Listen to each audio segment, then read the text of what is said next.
Thanks, buddy.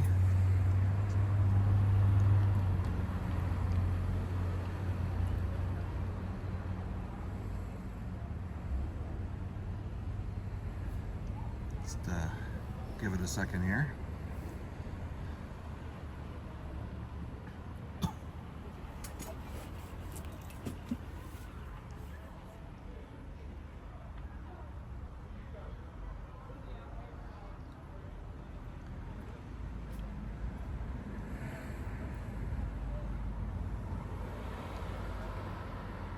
Hope everybody's having a good morning. Let's give it a couple minutes here, let people get in here. Oma, good morning.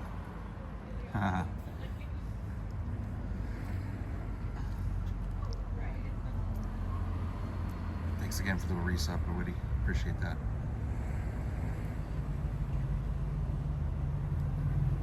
So Homa, if so we're 32 subs away from Chat Pick and Pizza topping, so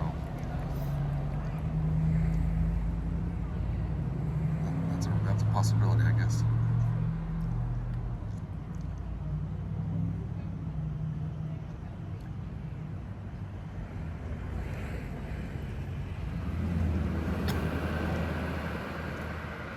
I figure we'll start off here on the main street and walk up that way to the Foundry, since there's not really a table or chairs, anything to sit outside right there.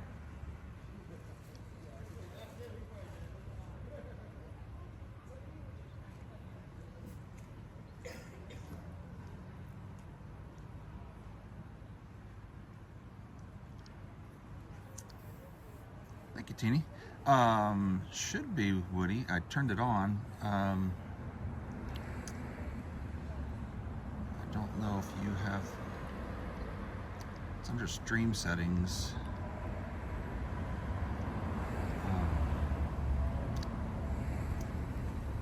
It's supposed to have been active as of this morning and going through for 48 hours. So.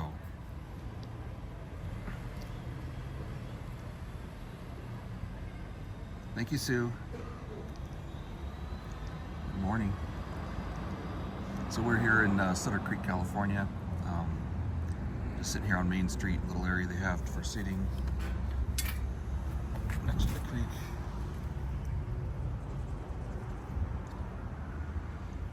And we'll walk over there to the Foundry here shortly. Just want to give a chance for people to join, to get in. There was, unfortunately, actually, I guess it was Thursday night, one of the buildings at the other end of town, there was actually a fire. It burnt, the whole building was a loss, so they actually tore it down last night. Did their fire investigation yesterday all day, and tore it down last night, so it wasn't a safety hazard. Hey, Andy. Yeah, but it was kind of a loss. Obviously, any historic building is a loss. So I'll be curious to see what comes out of that as far as cause.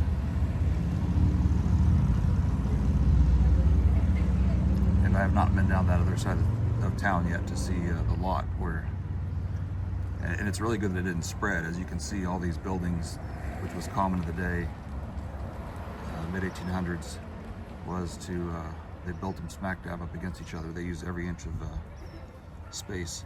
Yo, Jeff. Thank you very much, brother. It's going good, Andy, going good.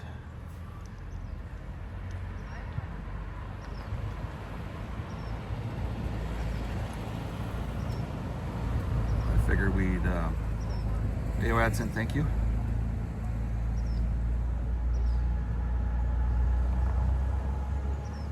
Yeah, Andy.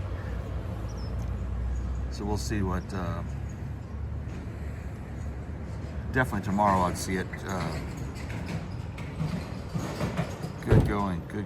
1 second, 10-second timeout. Thanks for the resub, Adson. Shenanigans are already starting, I see. So, and just for those of you that weren't, oh, hype train, awesome. Thank you guys. Hey, Desi, thank you for the resub.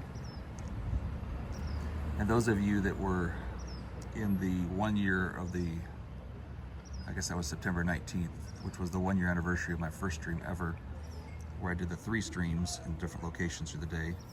I did give a total of subs, and I would let chat pick my pizza topping. So we are 32 away from that, actually a few less than that. So I set the goal, the sub goal is actually that. So I think we're what, 1, 2, 3, 4 there. So it should be like 28. Ooh, nice.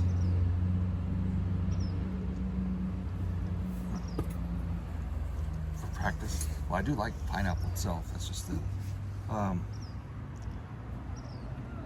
Yes, he's looking for the 1 ring.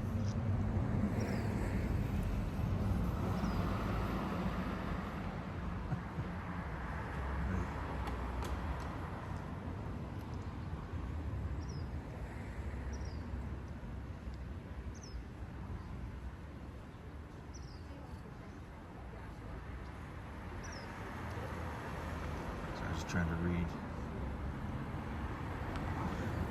here. Like I said, I have a second phone that you're actually using to read chat, besides the one that's using the camera. So like I said, so we're here. Let me set this down, put my backpack back on correctly.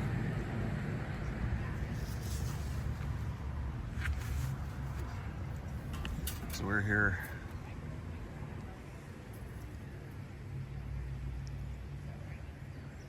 This is the actual creek. It's called Sutter Creek. Those of you who have been around the streams know, but have seen these buildings. So that's the auditorium, town hall, which used to be at one point the livery stables.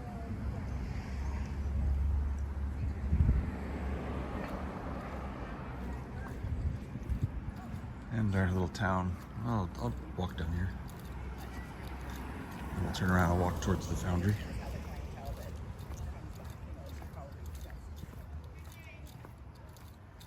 It is very cozy. It's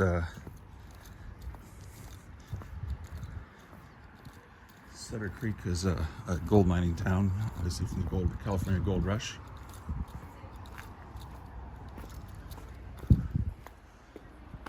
So it was as you can see there, 1854.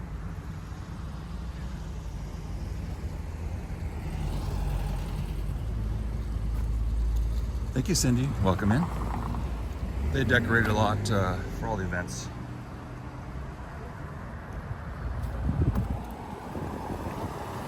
Christmas is definitely gorgeous here.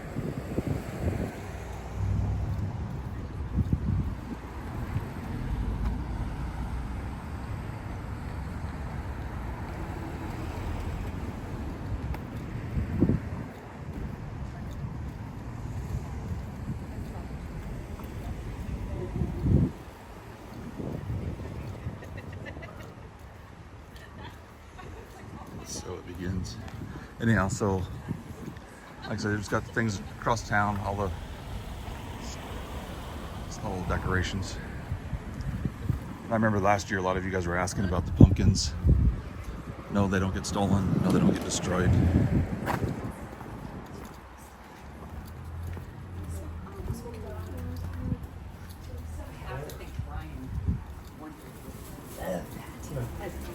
Christmas decoration, you know?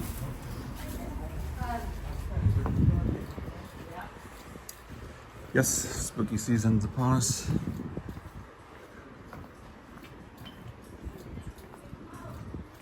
I will forego getting any coffee or drinks this morning. Farmers market is going on active on the other side of town. See that? Yeah, I'm not going to walk in the street to do it, but the building that burned down a couple days ago is down this way here on the east side of the street.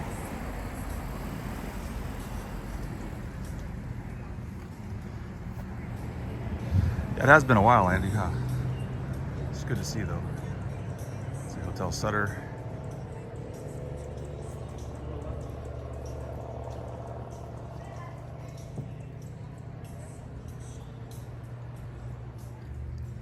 Oh, I forgot to do that. Thanks for bringing that up, GF.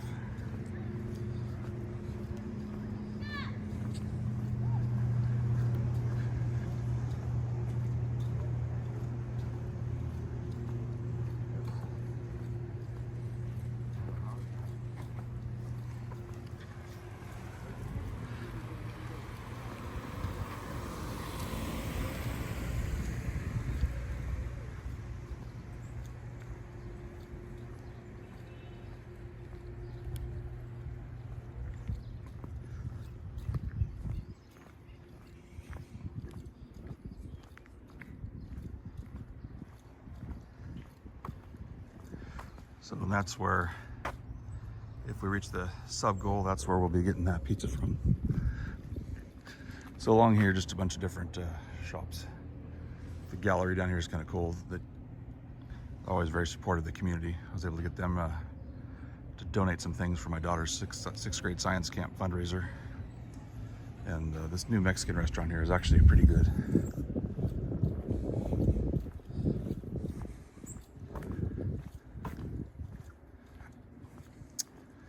Well, I had said it on the 19th of September. I said 50 subs, chat we get the pizza, choose pizza.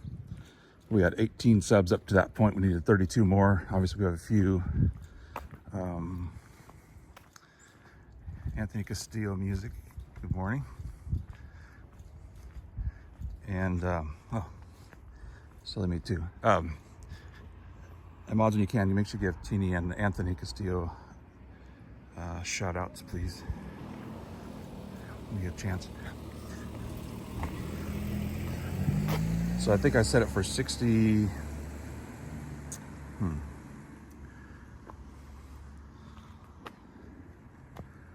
Trying to recall here what it was set for. 40.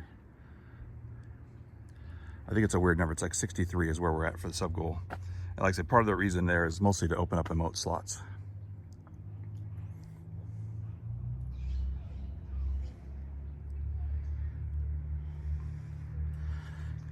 Yeah, Anthony is one of the, there are a handful of people that are relatively close to me. He's roughly about a little over an hour away from me.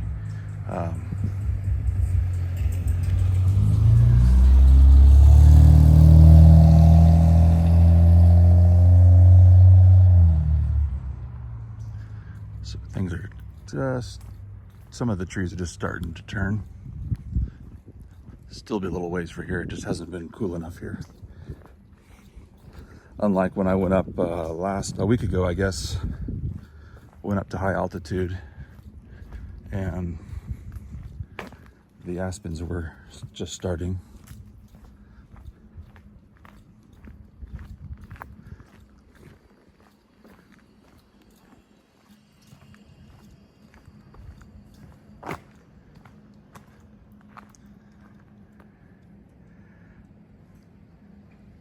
Yeah.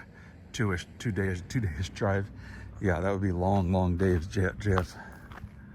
Long days. The town is loaded with little bed and breakfasts everywhere.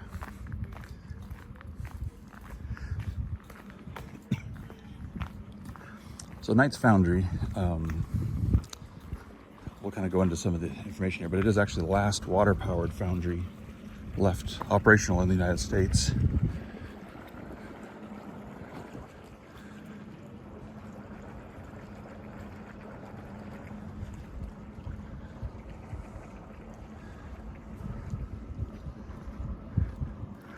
So we'll kind of get in here and pay their little admission.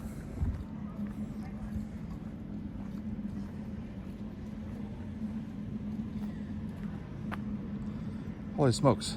Teeny, thank you so much. I didn't even see that as I was walking. Way too kind. Thank you.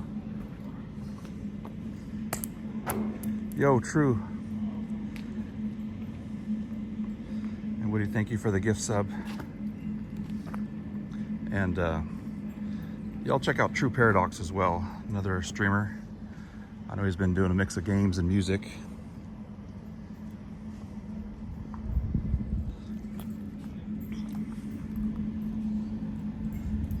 Well, I think last night you were streaming Phasmophobia.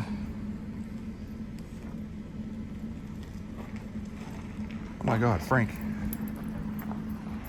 Holy smokes, thank you so much. You guys are all way too kind. And of course, make sure you all are following Frank Tedesco. Hopefully you are. If not, mods are going to ban you anyway, so we'll wait a second here. We're getting that pizza, boys. Nice. Thank you, Frank. Yeah, who?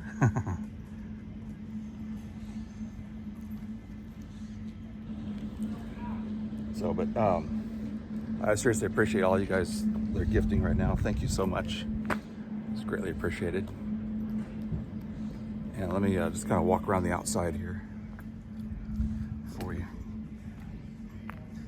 So the different buildings. I know we've kind of I think it was last year we kind of walked and kind of talked about some of these things, which I'll do that again as well.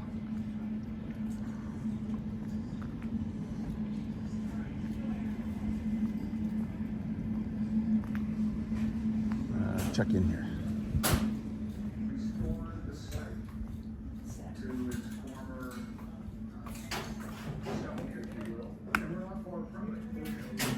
Bear with me on.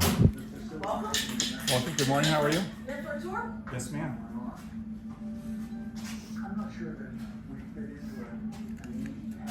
All you have to do is register to as an email. Wow, you're set. Whoa, look at you. Real nice camera.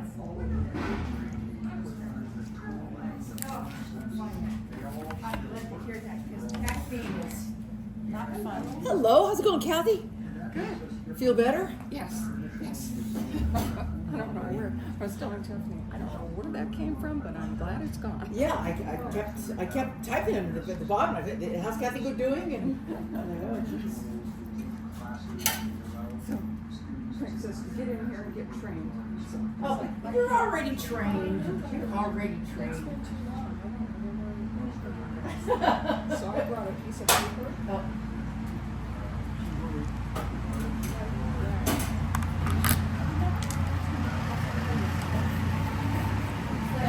Single? Yeah. 15. Thank you. You're welcome. Oh, well, here. I'll get caught up on the chaos here in a second. I see a bunch of things going on. Just trying to check in here. And tickets. Yep. That's right. Go ahead and get that. Yep. And it'll make you. Oh, for adults. This will come back to you. It's like riding a bike. You know? And then you Doesn't tap come that. back to me, by the way. Doesn't come back to me. And then you're gonna tap that for cash. Yeah, this comes up. Yep. And then we ask them how you. We're a nonprofit, and here you can fill in where you like your receipts, and it's a taxable donation. And then this is the newer one we'll get you on sometime today on purpose, and it has the tapper. It has a tapper. Because last time you had one you didn't like, and you liked this one, I think. Yeah, that's because we had some issues with yeah. This has a new security screen, and so it's double the work of signing on. Anything else? Yeah, we're gonna give you a sticker and a map, and see if we can connect you with a. And I want you to know that the porta potty's up the street and to the left, and all the reading material is free. You're more than welcome to come back and get as much as you'd like after the tour. Okay, and that's a badge so that the docent can see that you're paid. And that's a map. This is where he's right here. And you're gonna start there, and pattern shop, really fascinating. 17 is the water wheel. Somebody will like you with a photo. Blacksmith is next door, and the bathroom is like right up there. Okay. Thank you so much. You're welcome. And where do you go?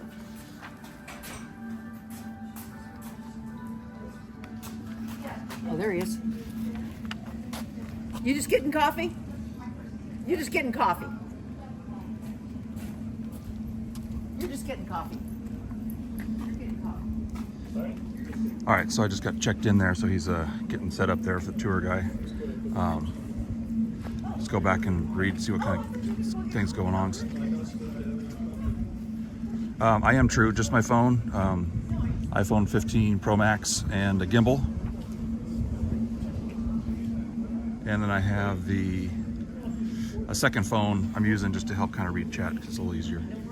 Desi, thank you for the gift subs.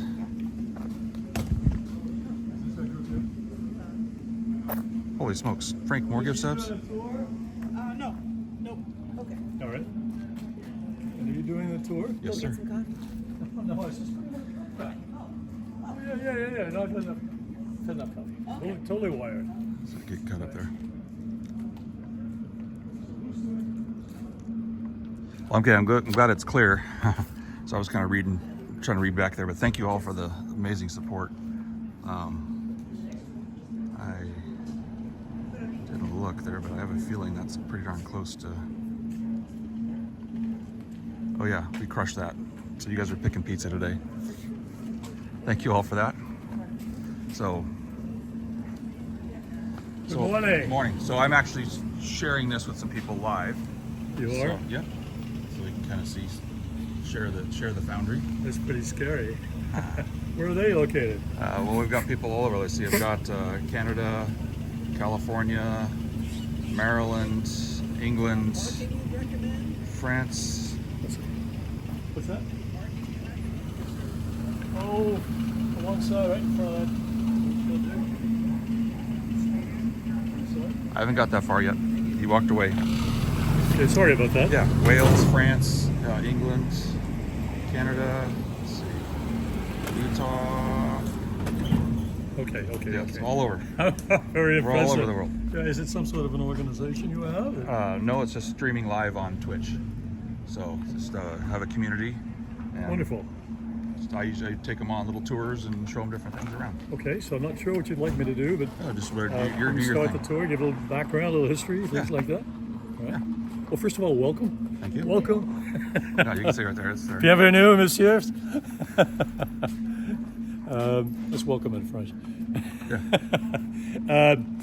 This is Night Foundry, and I can tell you, I first heard of Night Foundry. I was living in the Bay Area, from Boston originally, if I talk funny, all right? And we were looking for a place to retire, discovered Amador County, came up, saw this derelict situation, and why is this still existing? Why haven't they plowed this under? And I went back, and the fellow that ran our Ace Hardware down there was into old things, machinery, and I said, what was that? He took a big step back and said, oh my God, did you see Night Foundry? I said, well, I guess.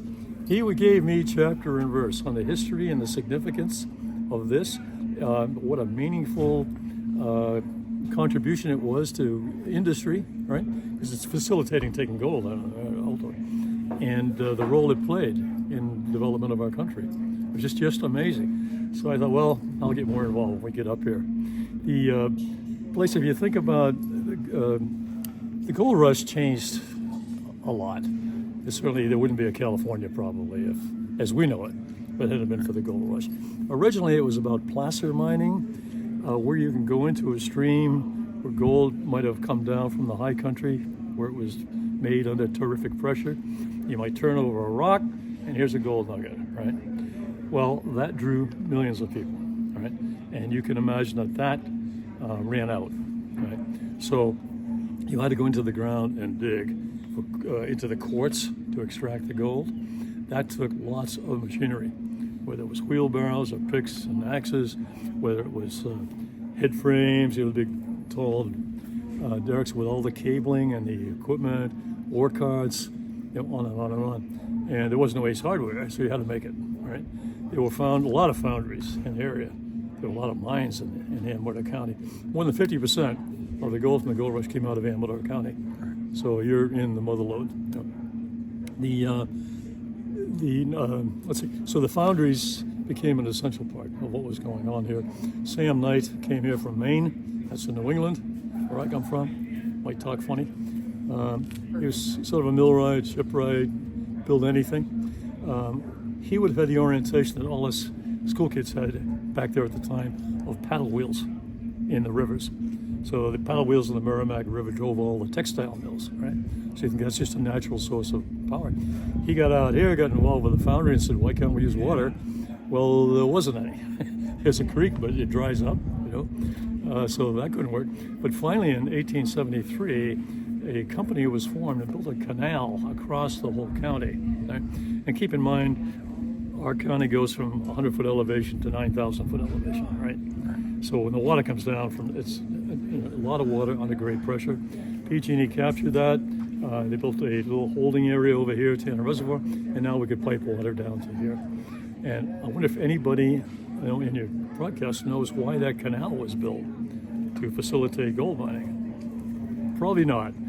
It was to facilitate hydraulic mining, meaning you'd bring the water down under pressure. You have this big, huge nozzle. They call that a monitor. Yep, monitor. Right? And you shoot the water through it, waste a hillside, and take whatever you could find. That became illegal, right? But it was a source of water here.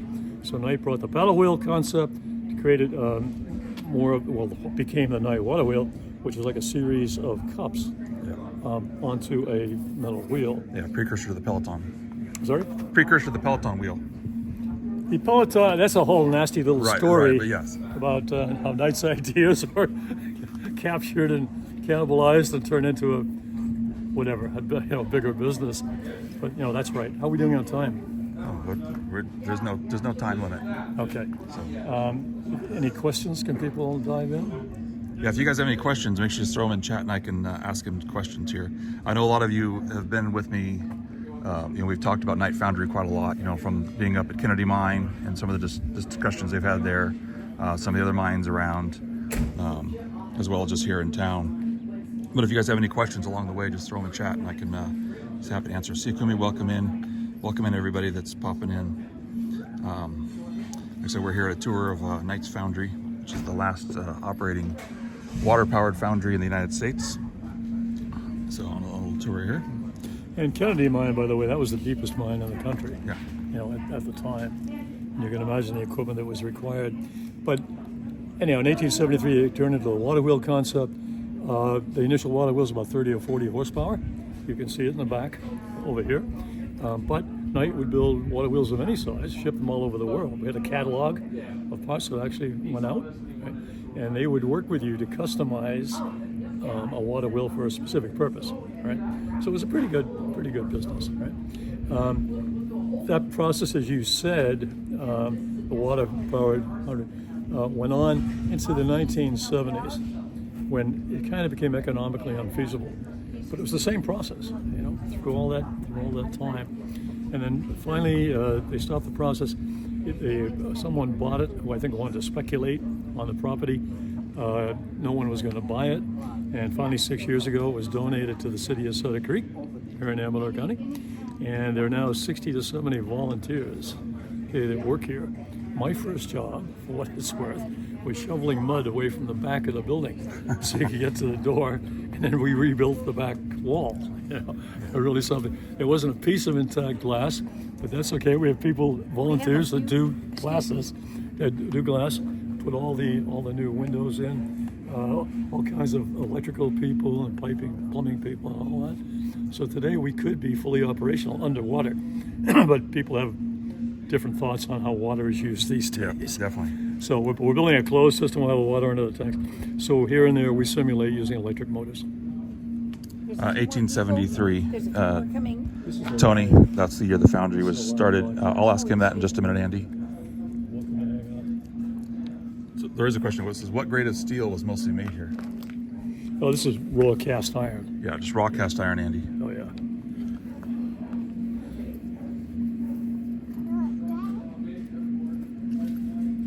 Just looking if there's any other questions. No other questions at the moment. So. Okay. Yeah, and in fact, it wasn't. It was really a smelter where you would bring old axles or whatever, and they would be melted down and made something new would be made out of that. Okay. The way the place is partitioned today, we'll go over to the new machine shop. New from 1903. We still call it the new machine shop. It was built to hold a monstrous lathe, right? You could put a 12-foot pulley on it and machine it down so it was perfect, right? The first one had something to do with a 12-foot water wheel for British Columbia in 1903. Right? But we'll wander over there. That lathe is still there, right? And then we can go through the office where you would have come if you wanted to have something made, and somebody business would greet you, and they might pull an engineer over to talk about it and work out what dimensions would really work, and then the draftsman would do a blueprint. The blueprint would go to people who would make your part in reverse image out of wood. Is that too wonky? No. Okay. That pattern then would go over to the foundry where it would be put into a box and surrounded with a heavy green sand, right? And that would be pounded down, everything real snug. You'd pull the mold out, the pattern out, and basically pour the iron, the melted iron, at 2,800 degrees in there, and then it would cool, and then you'd bring it to the machine shop and get everything just right, all right? And so this is the machine shop, the foundry's over there, and we can go as fast or as slowly as you like. Anthony, I'm not sure I understand your question. How does steel work in the industry? Obviously, steel's used in everything, but so I guess I'm not quite understanding your question exactly, Anthony. If you can clarify that. Yeah, I wanted to do one of the. I saw there was one coming up, but I was busy that weekend. But doing the all day, learn to pour. The training? Yeah. Yeah, that's a terrific. Yeah, terrific that'd be a lot of fun to do. Yeah. Yeah, I've got a friend that does some stuff. He plays around with at home, with his own little stuff and melting. Robin, them. do you have a second? This gentleman has a global podcast going on. France and England and Germany and British Columbia and Canada and all of that. Robin Peters was one of the last people that worked here pouring iron, right? And he's one of the prime movers that's bringing this thing back to life. Has all the answers. And if you don't mind, has all the answers. I hate it when he says that. No pressure. Yeah, right. Now, Robin, engineer by trade, who actually had his hands on and actually poured melted iron and all that kind of thing. There was a question about steel and iron. Mm-hmm. Did we do it? Did we create steel here? I know with additional carbon content and all that. Yeah, with gray iron, the carbon's in that 3.5% range, 3.25%, 3.5%. With steel, you need a tenth of that, right? You need 0.3% carbon, and we melt with coke. And the mixture of metal and coke, which is almost 92% carbon, give or take. There's no way to control. We don't have any way to control the carbon content, so it automatically rises back up into that 2.5%, 3.5% range. We lose control, and we don't have steel anymore. So you lose that ductility, and it just doesn't work. We can melt steel, and we frequently did melt steel as part of our alloying process. But we can't actually manufacture steel. Right. Yeah, we don't have the ability to control that carbon. Hopefully that answered your guys' questions a little bit and kind of helped you out a little bit.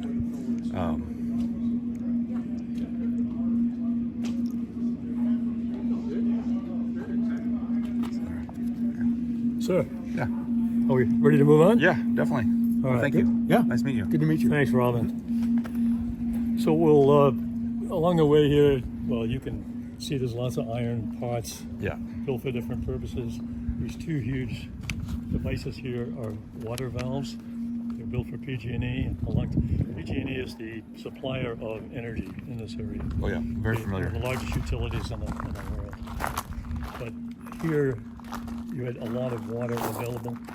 Get under pressure. A lot of the power for the county came from water. It's not consumption, but from harnessing the power of water. Those valves were built for part of that purpose. They're very large. They're very strong. But boy, they work great. Mm-hmm. So on the other hand, you might have something small like pipe. In this case, pipe was originally made out of strips of redwood and then bound together with cable or wires. Well, Knight said, why don't we just roll out some iron, right, and create the pipe? See, all different sizes of pipe to be rolled out. Okay.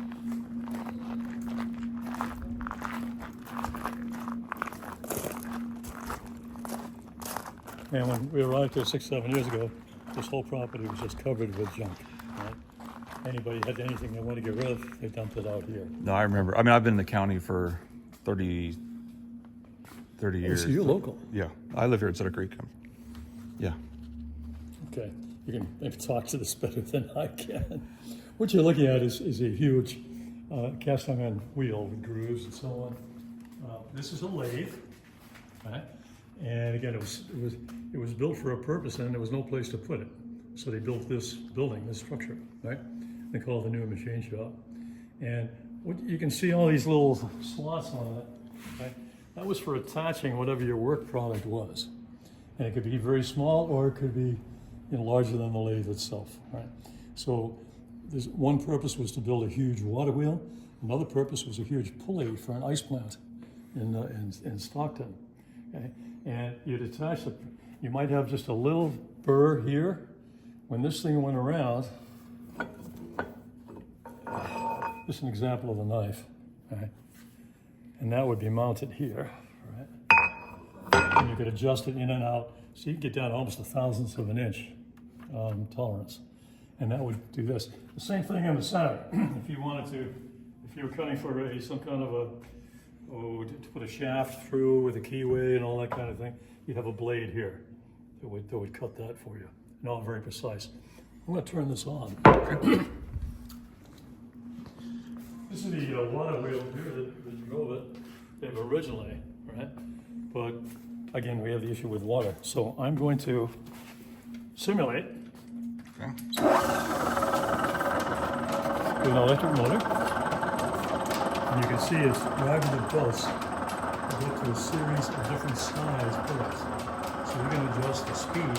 It's like a gear in your car, right? Yeah. And instead of your clutch and your foot, you have this guy. Okay? And if I pull that over here,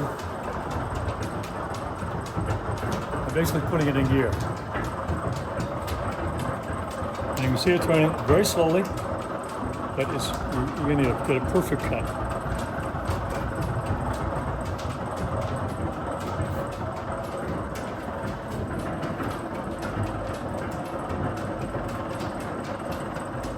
Hail Gravy, Hail Pinecone. Good to see you both.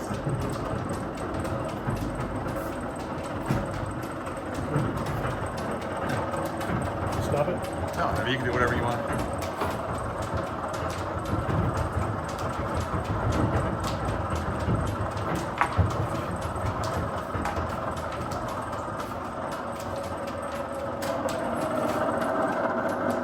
That's pretty cool.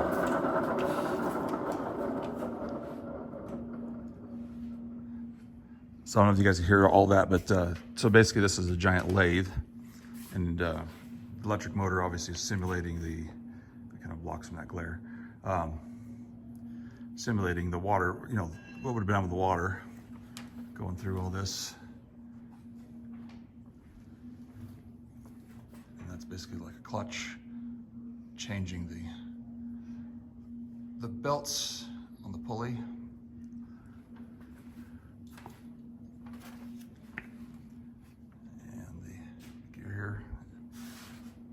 Knife used on the lathe. And I saw a couple other questions in there, which I'll kind of get to here in a minute. Oh, that's very interesting, though. I would just point out one other thing here. You'll see it throughout the plant. But how did you lift something so big and so heavy in cast iron? Well, you can see there's a whole system, right, of pulleys and cranes, right? And you could move things up and down. You had to crank it by hand, right? Right, and that would lift whatever you had attached, whether it was on that chain over there, right? But then you had to move it to any other location. So if you look up, you'll see that crane rides across the whole ceiling. You're going to see the wheels up here, Yep. right? And the same on this side. So you could attach whatever you got, you bring it up, and then you push that whole assembly back and lower it down.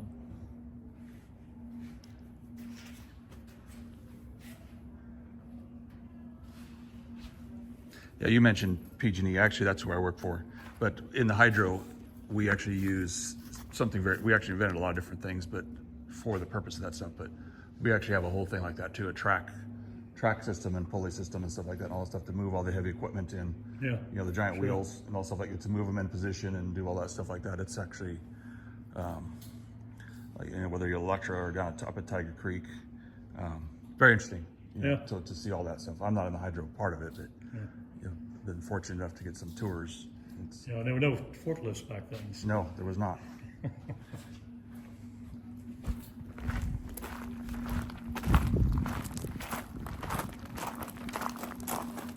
This is the latest office. Everything was made out of wood, of course, and there was a serious fire in the 1930s and took down the back half of the building. Right? So this was all rebuilt back then, still almost 100 years old. You do not come here to drink, if you can see that. You come here to get married or settle something with the justice of the peace, who was also an accountant here. And back then the bar was the law office. Right. So that's what this is. So come on in. Thank you, Alderman, and welcome in, and thank you.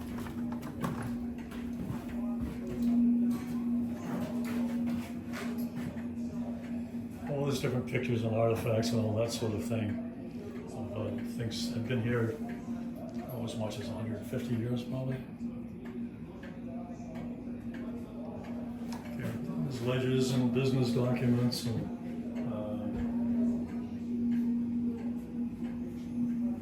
this was one of the owners here. I'm sorry.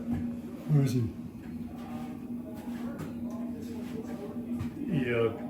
The original owners were Ramazzotti and Hall. And you can see these pictures would go back into the 1900s. Yeah. Right?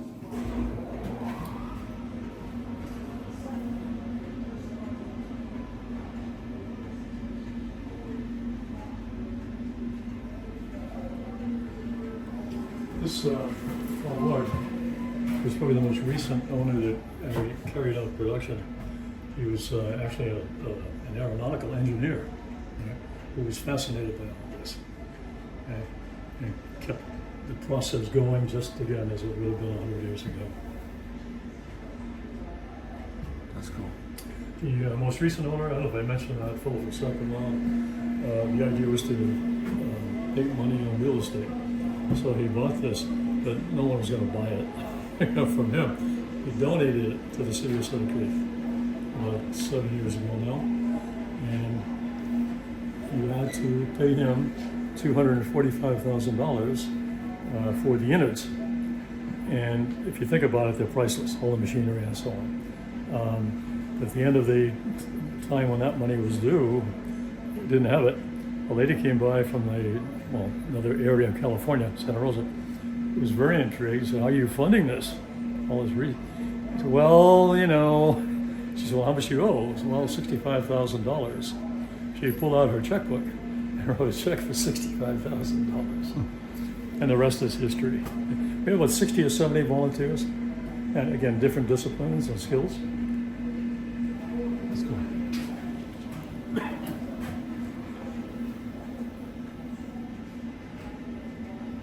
I'm assuming that's what you meant, Desi. I've used the typewriter before too. So you can Been a while. see here, after you work with the engineers, you might start to create the documents and the blueprints and so on. Okay. You also have transaction documents, purchase orders and invoices and so on. So it's all everything handwritten, of course. And those interesting things. You see these columns? Yeah. These dark columns. Old Sacramento was the old port. If you're in Europe, it's not old, but going back into the 1900s. And they have a lot of the older buildings. They're sort of preserved. So this whole little historic village of Sacramento, Old Town Sacramento. And here's a shot of one of the buildings, right? And all of these columns were falling apart, all made out of wood. So they came to Foundry. So can you build those? Well, let's see, how tall are they? 12, 14 foot? We don't have a box to put the mold in. So they dug a channel in the floor. Okay, and created a mold in the floor for the molten laid to the floor for the drying, and now you have different colors.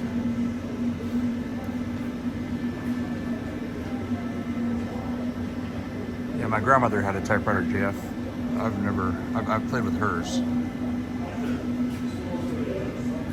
So what he was saying is, even in Old Town Sacramento, Pinecone, see you later, my friend, and send you some love, brother. That some of the storefronts, like these columns and stuff like that, were actually, a lot of them were made here. And since it was too big for the boxes, they would actually make in the floor or in the ground, would dig out, it's concrete now, but dig out and make their castings right there in the floor.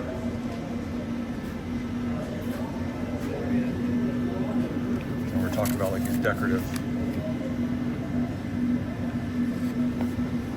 deals here.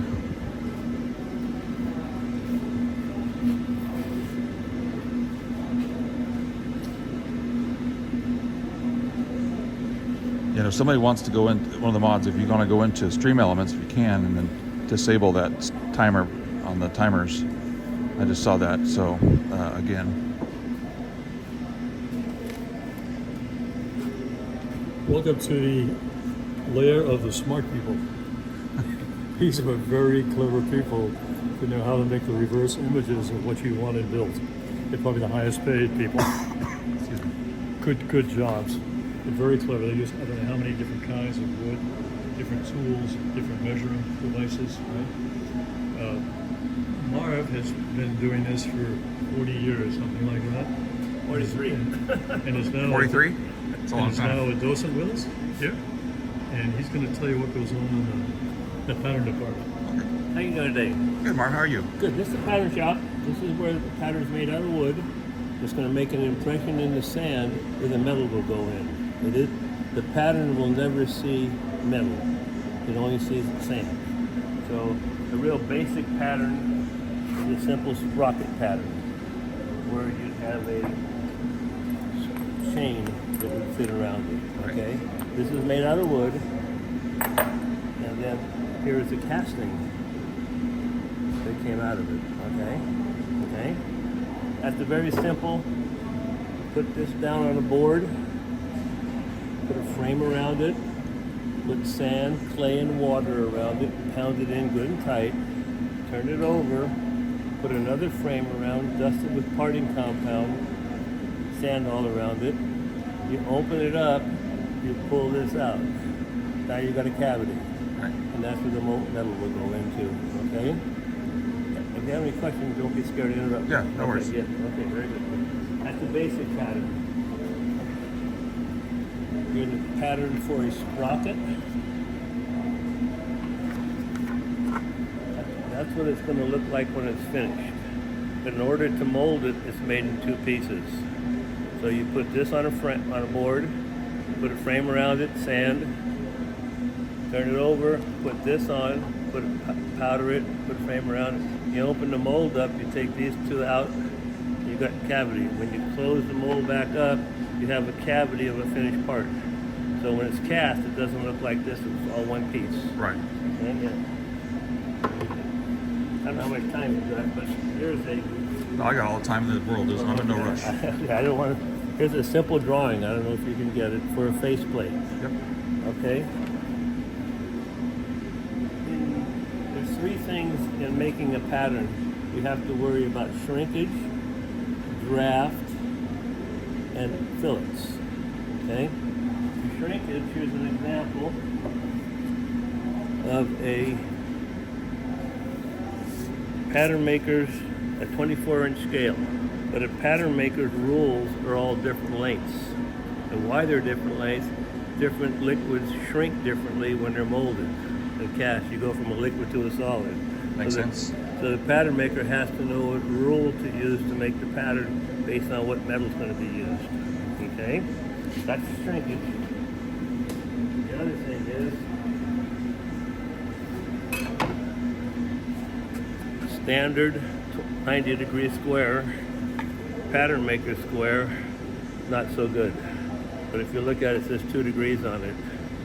So when the pattern maker is making this, you can see there's 2-degree paper on there. It's got draft on it. It's thinner here than it is back here.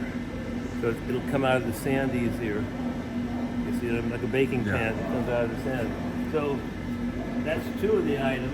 And the other item is we've learned over the years that if you were to cast a square corner like this, it would shrink this way, it'd shrink this way, and you'd have a crack right here.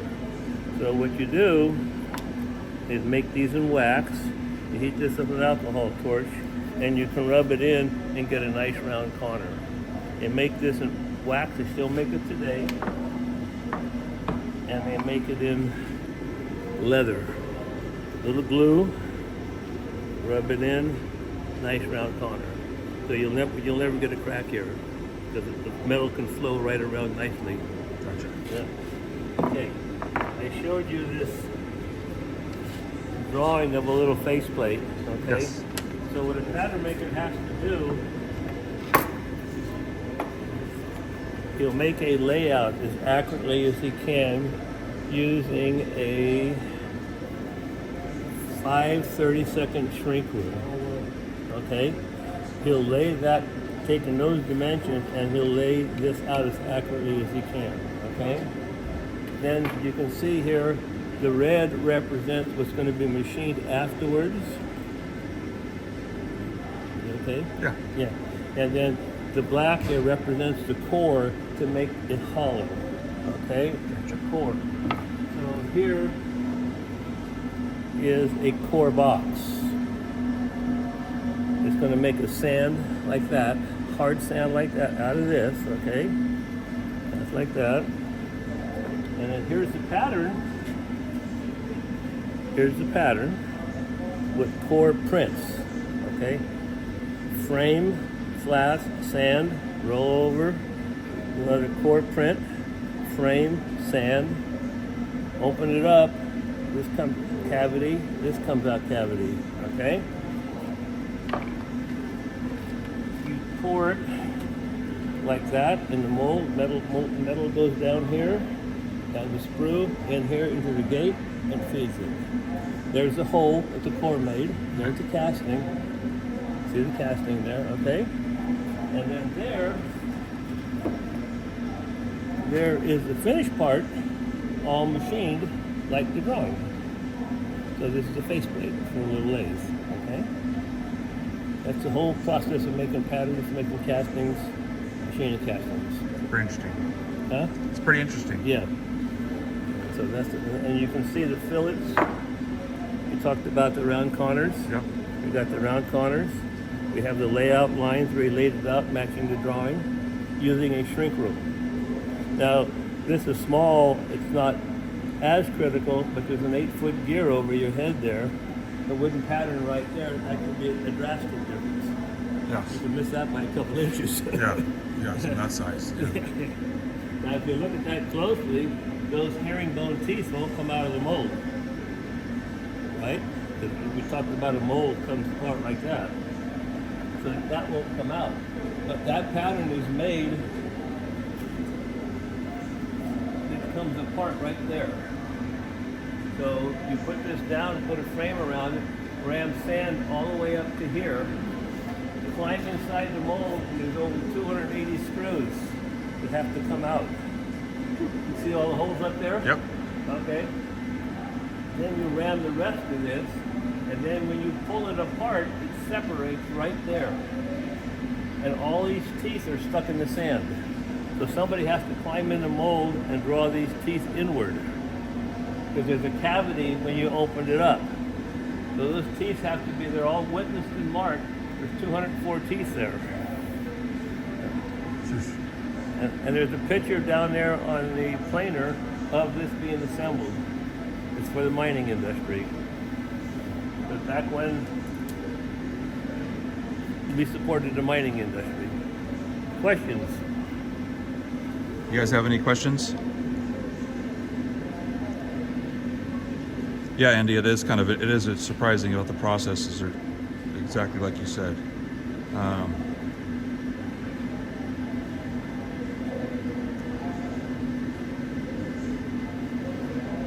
Not Huma, I'm going back there. We haven't got to that yet. Huma, we will get there. I don't have any questions at the moment. By the way, I like your hat. I have the same one. Do you? Yes, I do. Yeah. Every time I go there. That's a neat bakery. It is. It's a phenomenal bakery. Phenomenal. And that's the lowest, southernmost point. Yeah. Yeah. Yeah. Southernmost bakery in the United States. Yeah. Anything you can think of, don't be scared to hit me with it. Any of y'all have any questions before we move on here? Okay, so here's one from he's got. It says, what's the way you go about fixing any defects in the parts, or do you just resmelt and try again? If it's possible, nowadays you can weld them up. You can weld up the boo-boos. Yeah, aluminum or it's cast iron you can weld up. Prior to that, yes, you would throw it in the furnace and start over again. We were early recyclers. Yeah, so hopefully you heard that, Andy. What's the biggest thing that's been made here? Well, these parts for there, those are for the Sacramento. Right. And all the machinery here on this side were made here, way back. That big planer there, Yep. a radial drill was all made here. Yeah.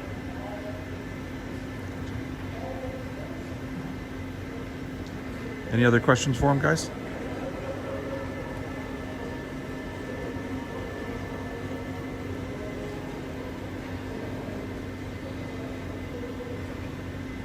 Yeah, definitely. The original upcycling and recycling. Definitely, Andy. Yeah, we were early recyclers.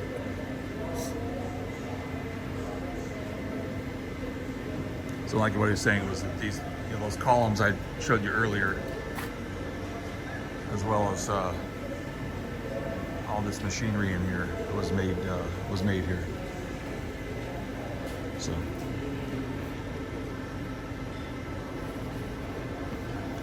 Well, thank you. That was very, very interesting. Very, very interesting. Enjoy yourself. Dude, thank you.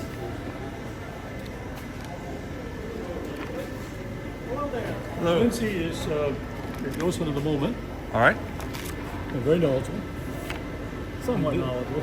And this is a live podcast. Okay. How are you doing? Pretty good. All iron here back in the day, Huma. Now they do. I know they play around with some aluminum stuff, but in the teachings.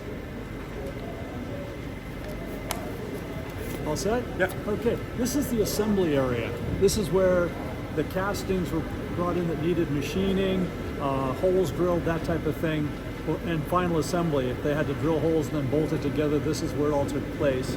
We have an unusual item over here. This is a radial arm drill press. Someone like saw one similar to it in San Francisco, I'm told, came back and built this and actually put it in the catalog because it's so important.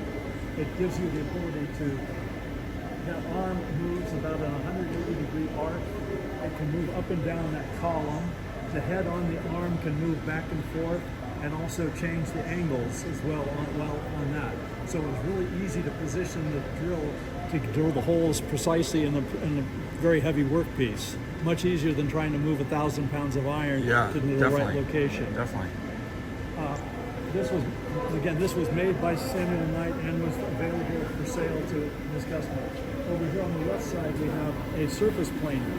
That whole table moves back and forth. And the cutting head is, you can see this is where the cutting head is mounted. And it moves back and forth. This was also made here at the Foundry. It has its own water motor up there that was used to power it. This section has lots of cranes most people don't recognize because they're all made out of wood. Yeah. Samuel Knight was a carpenter, so he felt very comfortable with wood. Unfortunately, the drive shaft, there's 3 drive shafts coming up in the main console. That's originally was the water wheel and is temporarily an electric motor. Right now, this drive shaft is not in operation because the timbers are sagging about above our heads, and we have to fix the timbers so the drive shaft can be used again. But there are 3 drive shafts. This one was working up until about a month ago, and we hope to, in the next month or so, have it back and working again. But you can see, for example, on those lays there, the belts that come over from the equipment to this main drive shaft. Yeah, up there in the corner. Originally, those belts would have been made out of leather, and then probably in in the 40s, they went from leather to what they call a canvas duck, where they have like a cotton canvas that's then vulcanized into rubber. So it gives it the protection and the strength from the cotton and the protection of the rubber and the traction from the rubber.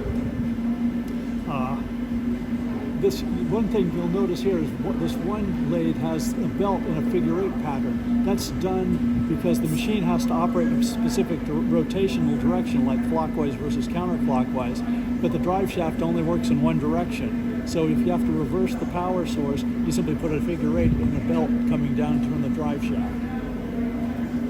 This is where everything was assembled, put together. Sometimes it would be assembled and then disassembled and packed up for shipment if it was going someplace fairly far away, or it was too big to go as one piece. Right. But everything was test assembled before it left here. Welcome in, Sammy, Frankie. Again, we have this very large arc crane here, which is made out of wood. There's a smaller bear here. Two more over, actually there's at least 3 or 4 over in this area here. Again, to move these heavy workpieces from station to station for assembling. And most people don't notice them because they think it's part of the framing of the building, but they're actually the cranes that they use to move pieces around. Yeah, so I don't know if you guys all saw that. So basically, got the main arm here, track on the arc. It's basically a little crane here inside. I don't know if you can hear that. I don't know if you can hear the humming, but that's basically all the pulleys that are going in here. You heard that this shaft is down right now while they do that work. You can see the other one over there is going, but and all the pulleys go into when this was water fed to when the water's on to make everything move here. Any other questions?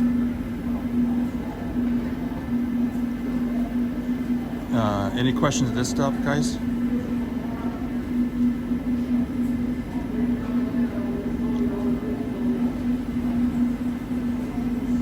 And thanks for giving those 2 shout outs, Cindy. Appreciate that too.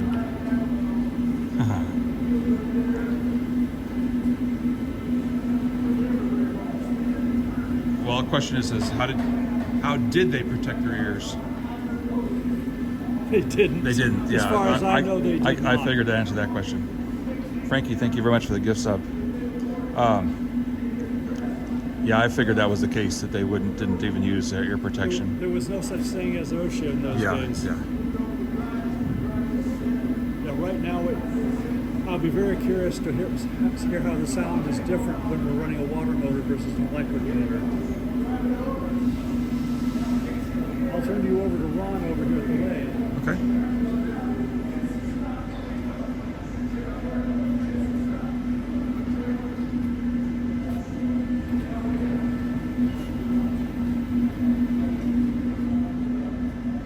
Another lathe. Over here? Thank you.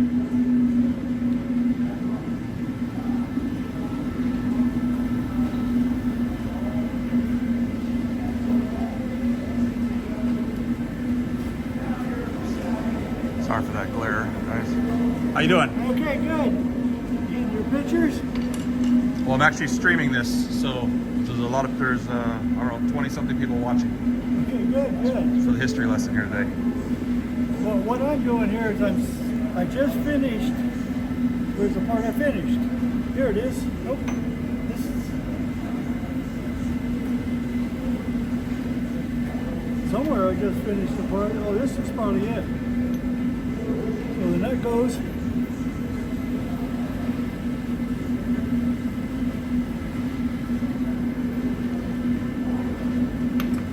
So this is a machine out of the 1870s. You said 1870s? Yeah, 1870, and it came from Worcester, Massachusetts. So back there when it came, it had probably come on a boat, went around the Horn, came up through San Francisco and worked its way up to here. So quite a journey before it even gets turned on. So I'm going to set this up. I think I can take a cut here. Let me show you how to turn this on. This is the on-off switch. Up above you here is the power. It's on an idler motor.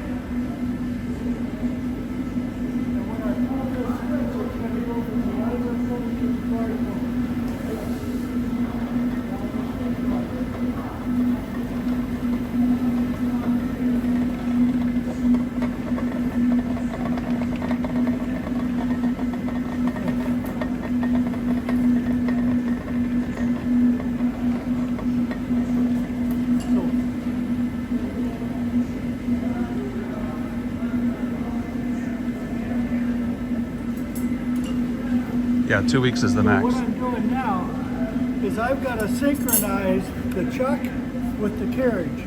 Every time this goes around one turn, this has to move in 1/6 of an inch because there's 6 threads per inch. So I've got to set it up. I got a hard stop. I bring it to connect that, so that connects it. I'm gonna take a little cut. Mock, it's good to see you, buddy.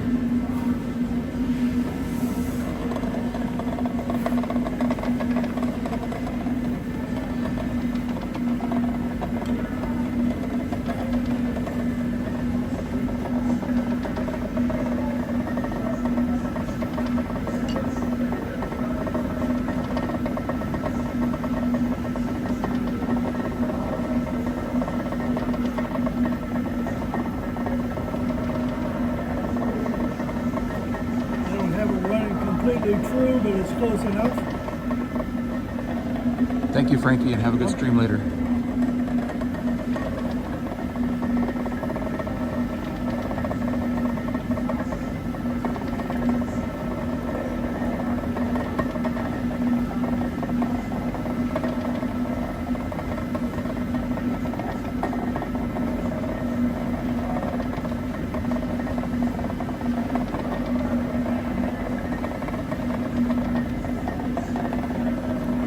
Almost done.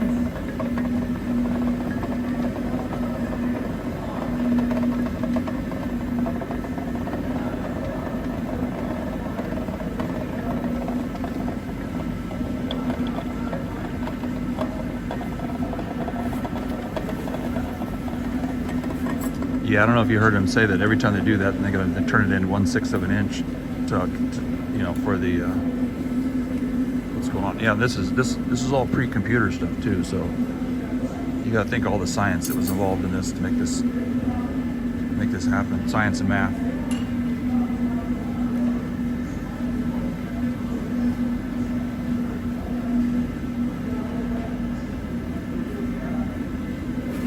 We'll do it again.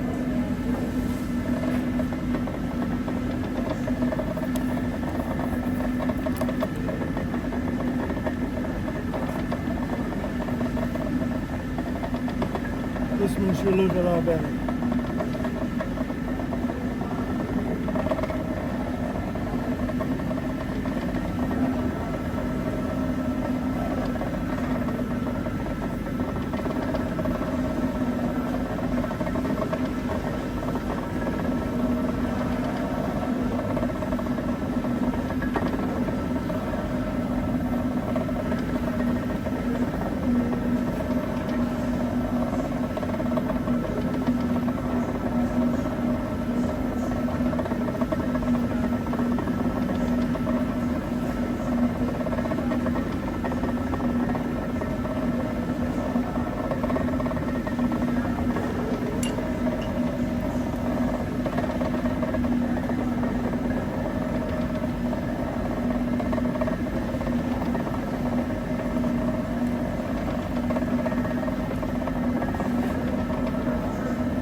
When it gets to the slot, I've got to disconnect it. There. Back it off. Don't worry, I'm actually a lot farther back than you think I am.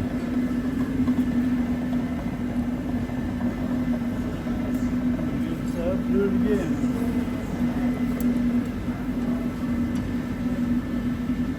That the lathe knife, what is that made of? This? The knife itself, I guess. Oh, that's a high-speed tempered, or hardened. Just high-tempered hardened steel? It's high-speed Okay. steel.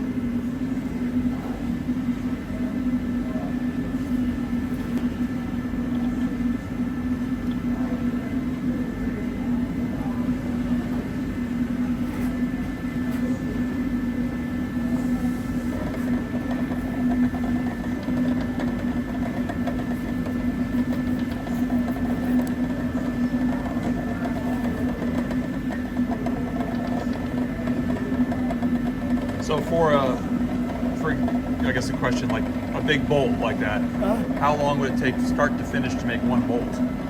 If you were doing that in a modern machine, I'd have it done in like 15, 20 minutes. this is, for shows, it's going to take several months. But I could probably get it done in maybe 2 hours. Gotcha. When the machine is very worn, we can't take heavy cuts. You know, so it's got a lot of reasons why it takes a lot longer. But I'm just taking very small cuts because it's for tourism. It's just a show.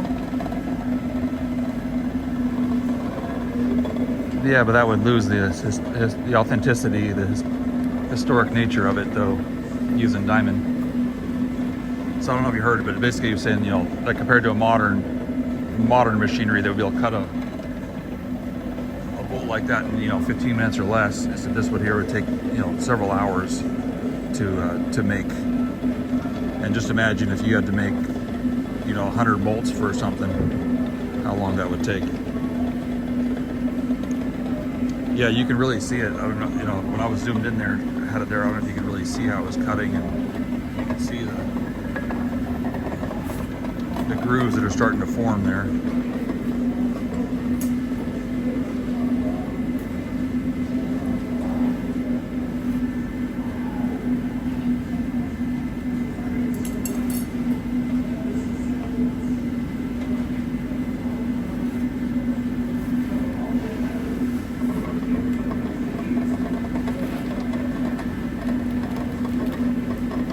Yeah, you would. You'd running 24 hours a day, who am I just to fulfill an order?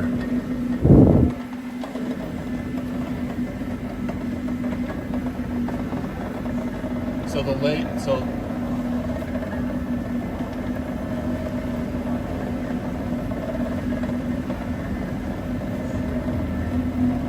the question is, maybe I'm missing something a little slow, but it says, did you use IHSS when they used to use the lathe? It's high-speed steel. Yes, yeah, it's a high-speed steel.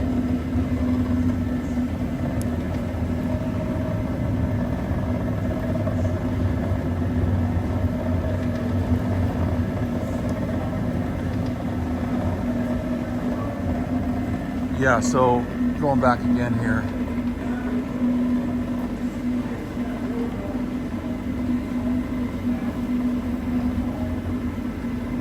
So you can see the big camshaft over here in the distance.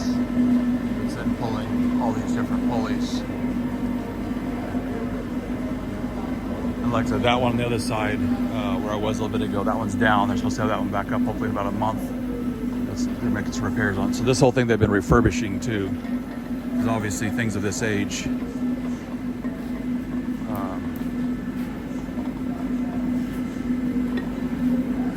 There's an overview in the machine shop. Everything coming out of that foundry pretty much has to be machined. And they machine it so they'd have finished surfaces. Like this is a cast iron part. Yep. They would set it up and they would have to bore that hole.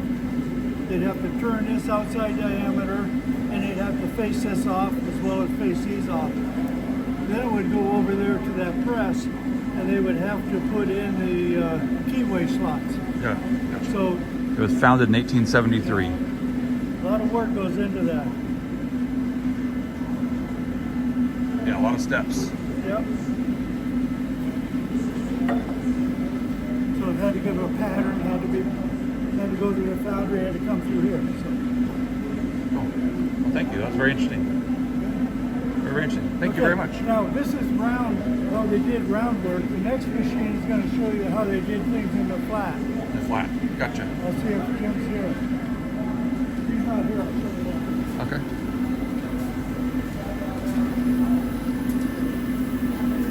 So, don't know if you heard that. So that was all stuff in the round work. Now it's going to show us some stuff in the flat. You can see some of these old nameplates on that lathe. Okay, this is a shaper. There are shapers and planers. That machine over there is a planer. That's where you would do much bigger pieces. On a planer, the part moves back and forth. On a shaper, the ram moves back and forth. Again, this is controlled. Our power source is over there. Underneath there. the switch, drag it over, it starts to move. I don't know if you want to come in here.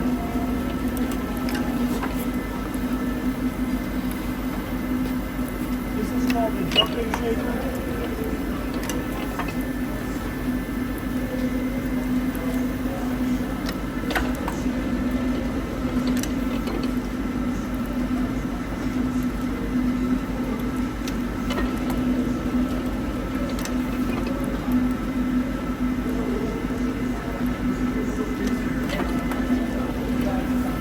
It says here We do this. 1902. Here, and that, here you go. You get the size concept. So it's here. 122 years old. Okay.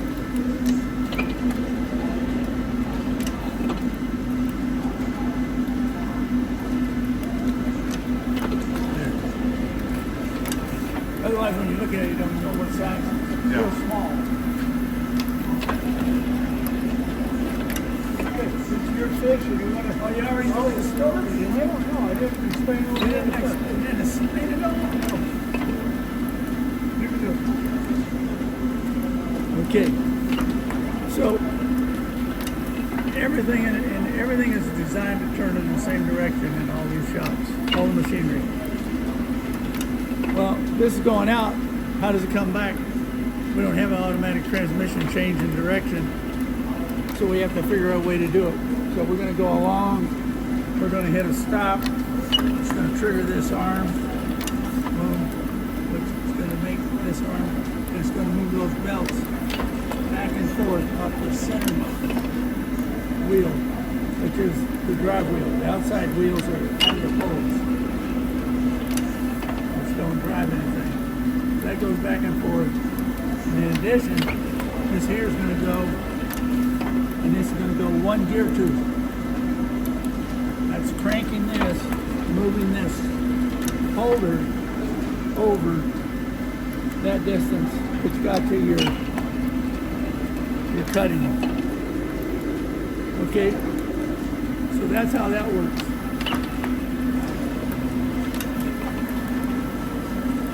Yeah, it's really ingenious. You think about it. Okay, so why might we use this? Well, I can cast this gear and I can drill that hole. But if I put it on a shaft, it's just going to spin. So I have to have a way to get it to be fixed on the shaft. So when it turns, the shaft turns, it's fixed. So the way I do that, I cut this slot in here called the keyway. Now I can do that with a tool like this. It's over exaggeration, but it can go in there and it can cut that key slot. And I have the same thing on the shaft that it's mounted on, and I put this key in there, and then that holds it good and tight, and we drive. So that's one of the uses of the tool that it could use. All right? Yeah, fascinating. Thank you. Okay, now over here.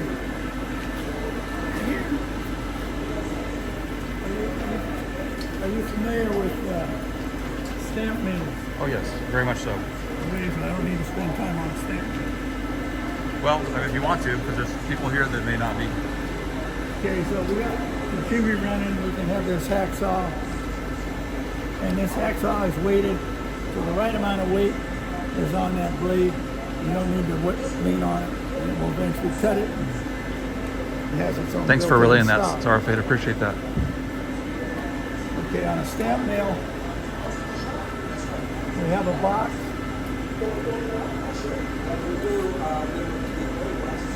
On a stamp mill, we have a box. And we put the rock in here, it falls down here.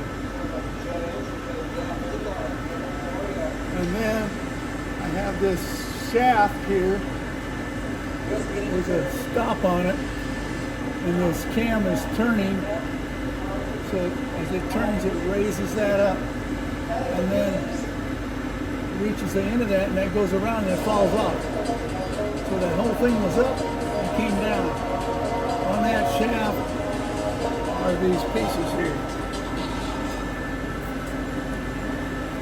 There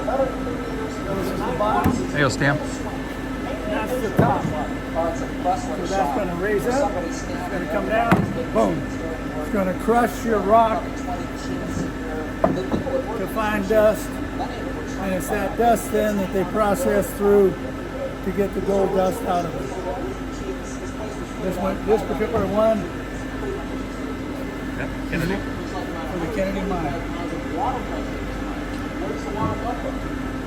Okay. Now we know that 1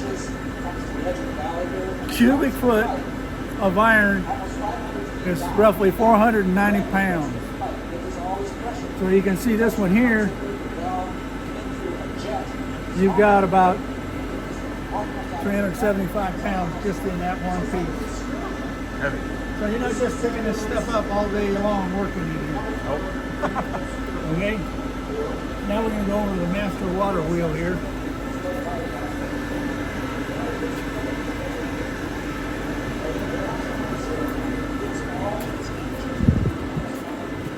Hey, Ados. Good to see you, buddy. Up above town, there's a reservoir, 450 feet up, roughly. Water then comes down through the pipage, through a nozzle. It's a double-throated nozzle to drive the water wheel, which is what we call the water motor. So that's here. This is the master water line coming in through this nozzle, driving that water wheel to drive that drum, up there.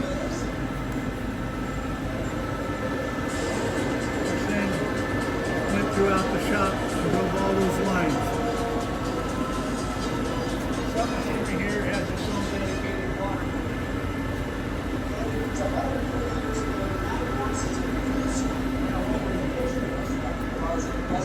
There was an evolution of water wheel designs and water cups. The people that work on these machines, many All of them kinds are trained of by them. now. The kids hanging out at the door of the foundry every day. These are original machines. So which one was best? Well, we started Primarily, taking yes. on- One wheel or one motor. So we have the night wheel, which is single cup.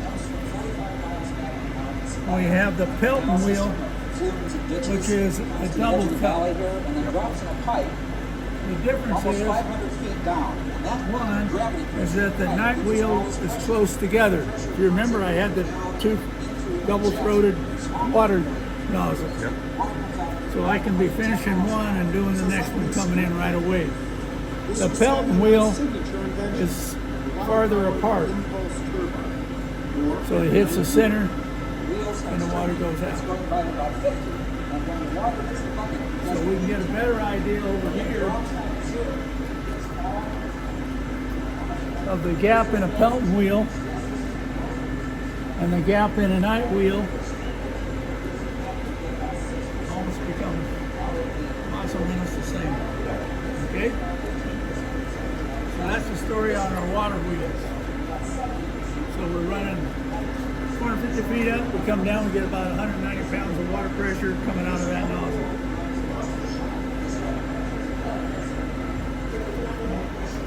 Throughout this shop, we have to transfer from the spinning wheel to drive machinery, and we do that with belting. Now, that jumping belt shaper had leather belts. The rest of them around here have this rubberized canvas today. And the thing is that you've got to eventually put them together. So they came up with this sharp tooth that you slip over your material, and then you can run them, and you can machine over there and squishes it in, and now we have it in as tight as we can get it, and and we can put it together just by running a rod through it.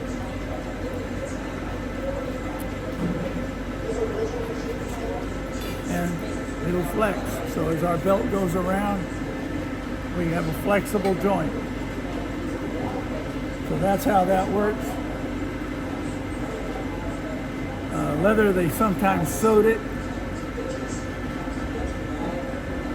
And over here, one of the really old lathes, one of the very first lathes, at this thing you can see it's a rope.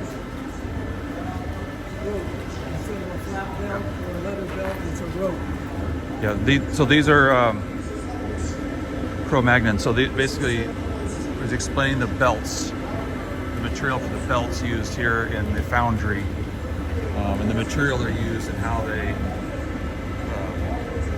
because obviously a belt would have one end, two ends, and then you'd have to join them together to make one continuous. And that's what we're describing there.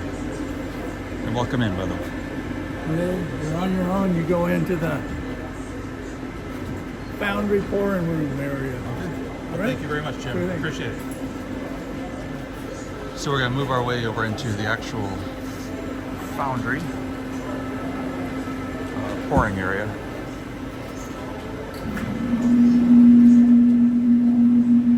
Just another little view here of the belts. Well, this foundry was built in 1873 and is the last remaining operational water-powered foundry in the United States. We just kind of went over and talked about the over there in the far distance there, the water wheel and stuff for the water motors that power the facility. See the reflection of the glare on some of the cobwebs up there with dusty cobwebs for spooky season.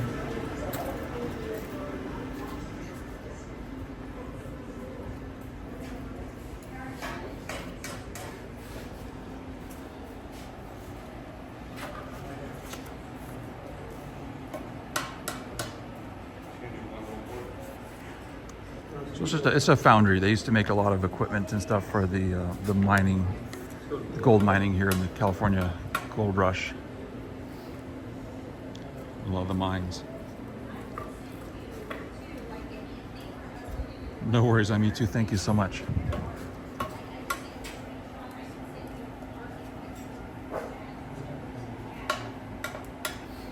Wait, we're about to pour. Wait, we're gonna pour if they want to watch.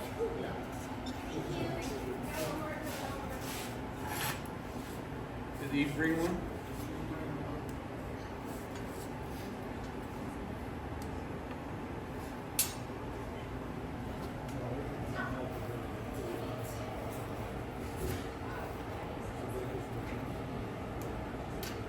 It's too zoomed.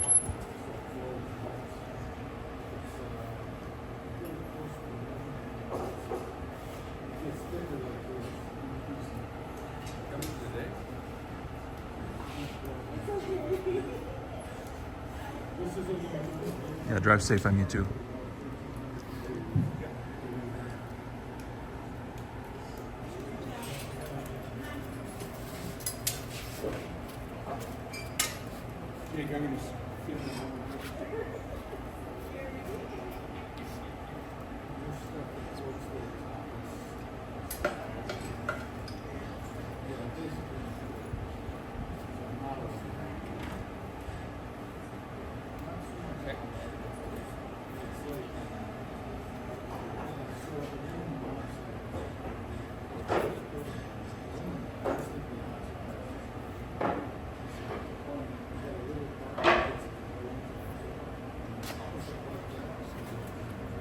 Back.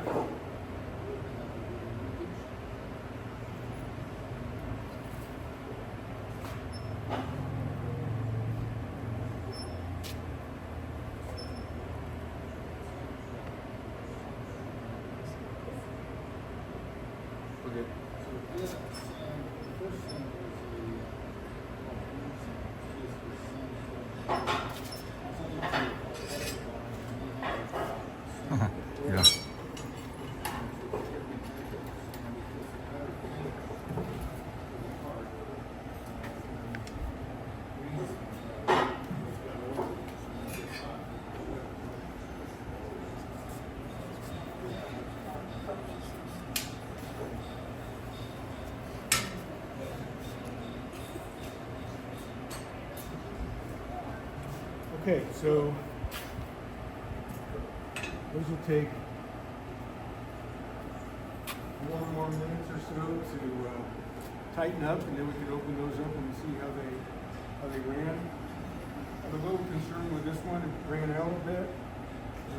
Could have used maybe a weight on it, but we'll see how it turned out. The others look good. As this metal cools, Yeah, that's what he's saying, Stan. where these screws start convex, they'll go concave, and that's representative of the shrinkage. You can see how this one went concave. So as this shrank, it drew metal from the screw to feed that shrinkage.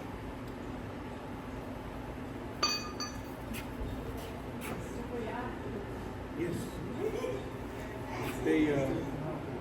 They freeze. So they'll open that up in a little bit here to just kind of show what they're pouring. We tell people that are new to the Foundry, just assume it's on. Yeah, like a few more minutes. These are self-links, I believe. That is that new license plate. Very, very thin, which is always dangerous. Again, trying to get that metal to flow. Always a battle. In production, if we had to make 100 of those, we might preheat our molds. But we can run a nichrome wire through the mold and put an energy source to it, and it'll bring the temperature of the mold up a couple hundred degrees, and it can make all the difference. It really helps that metal to run. He's talking about how a heated mold allows for that tiny pores, those real small stuff, allows the metal to flow easier in the mold. Regardless of what metal we're working with, it's iron, aluminum, it's all the same. Silicon makes the metal more fluid, and it tends to flow through channels like that better. It also tends to find its way out of the mold. So, the little problem we have here with it trying to run out is exacerbated by the addition of silicon to double-edged sword. Yeah, you have to really pay attention when you're molding. Yeah, they have classes here every once in a while where you can come. Literally, it's an all day, and kind of learn some of this and make your own mold and make your own pour. One of these days, I will be doing that. I actually posted a link about it in my Discord channel. We haven't set the date yet. We use it more a couple of times a year. And if you're not in the Discord, join the Discord. Usually post a lot of stuff about where we've been, where we're going. No Atos, it's all just mostly cast iron. It looks like they're using aluminum for some example stuff, but this was a cast iron foundry. Yeah, there is a place here in town that does glass. I need to see about going down there sometime. That'd be kind of fun. It's a molding process. Once we fire it, we start melting. Everything has to be ready because. Well, we do have movie nights in Discord, a lot of other stuff. So it's kind of fun to do. Now watching glass. A little over 300 pounds of brake rotors. We open up brake rotors, and how thick those are. About every 6 or 7 minutes to do it. And you just choose through it. Yeah, that's a bonus. This furnace hasn't, before we rehabbed it, it hadn't been used for quite a while. And I think it was because typically in production, we might pour 10,000 pounds a day. And this little guy, that would be 5 hours of melting at its rate. It would be hard to do. 5 hours. We can work for maybe 2 hours with this before the slag starts to become a problem. It accumulates inside the furnace. And those of us up top might die just shoveling past that. That's right. But the large furnace doesn't tend to do that, and it can chew through 10,000 pounds of scrap in winter. So a few hours and we're done. really I'll try to find that out before we're done, Desi. I saw you ask that earlier and I forgot. I apologize. These are massive castings. You couldn't do a floor full of small things with the large furnace. These extruders. So they're talking about the furnace. It would run away from that. Yeah, it's a balancing act. So you keep up with the furnace. The video up there is about the furnace as well. Sorry? Well, originally they would have used charcoal, but nowadays we use coke. But charcoal was used for many, many years to create pig iron from ore, and then to. All right, Andy. Thank you. Take care, buddy. Hello, Aaron. How you doing, buddy? Yeah, water furnaces. And appreciate that. Readily available, and the advent of coke fired furnaces really didn't come until the mid part, maybe the. Yeah, if you're not following Aaron, give him a follow. the 19th century. Then you started to see mineral fuels, become more popular. Which one's the thickest when we break open one? Stamp, you're probably right. I wasn't even thinking about I that. already forgot what it is. That we know that's the I previous. would That should be the last one. do that. And then Oh, that's that little license plate thing. Yeah, this is. do the license plate. Yeah. See if I ran it.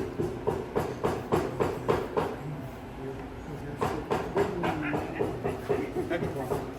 Oh, that's right.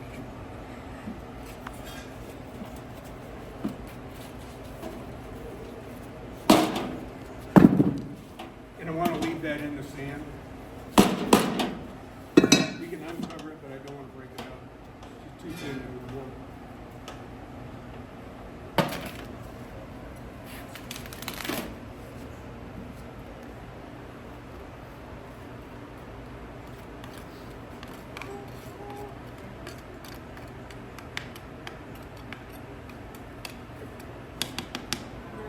Just leave it like that. Yeah.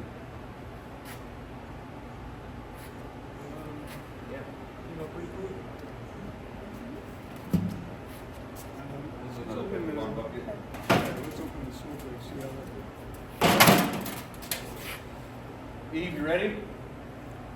I'm not sure. I'll try to get a better look here in a minute.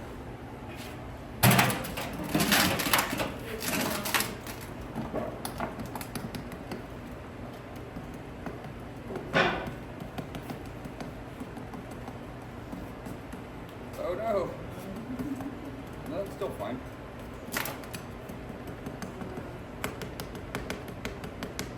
It's like a flash.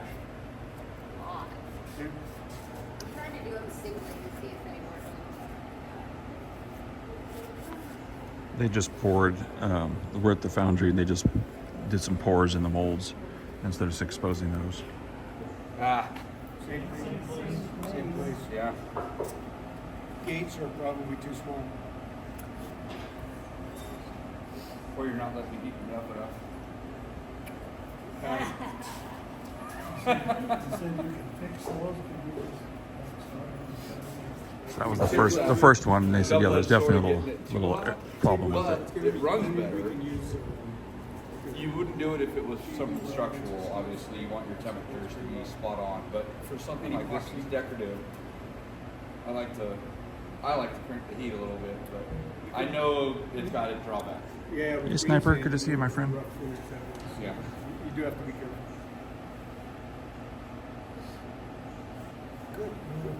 Cool guys, thanks. Yeah. Thank you for coming by.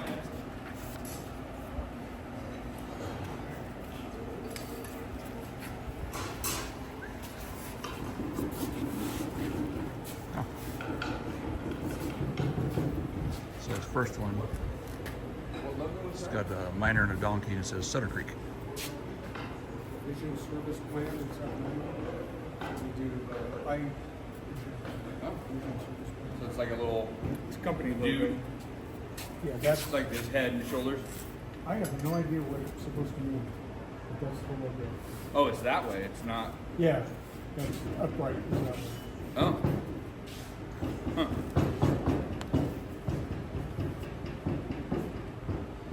Interesting. That's a pattern with no draft. A little cleanup and it'd be perfect. Yeah, and a little bit of draft. a couple of degrees of drafting.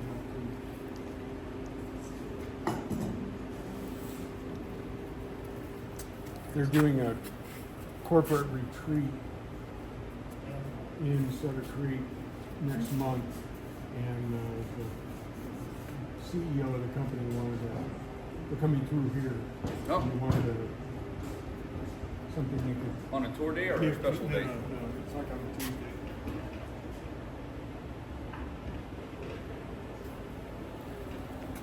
Very cool.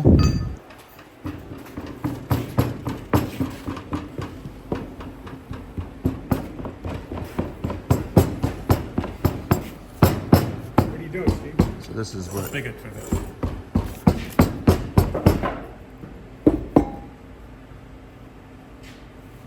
I see what they made.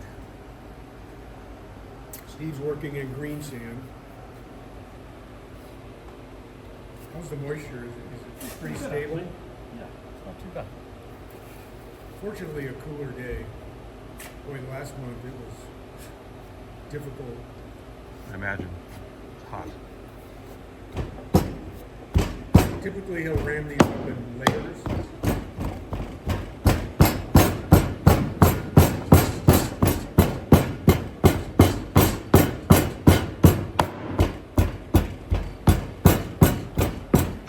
So it's a miner and his donkey. Prospector and his donkey.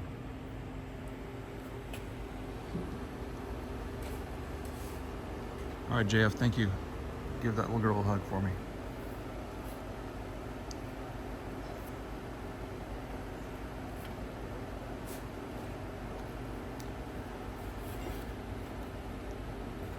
So when we were in there inside, they were talking about their basically reversed wood that they use for the mold, and then the two halves of the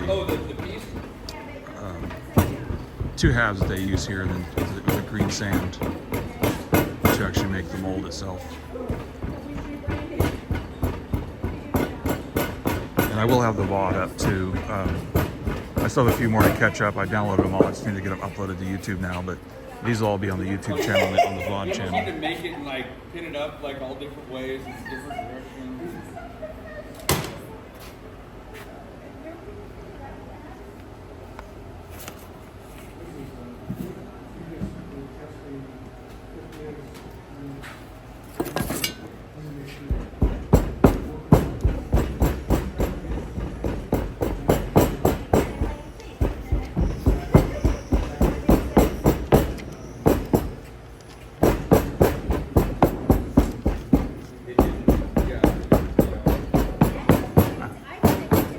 Who doesn't love dirt? Well, it's sand, but yes, I.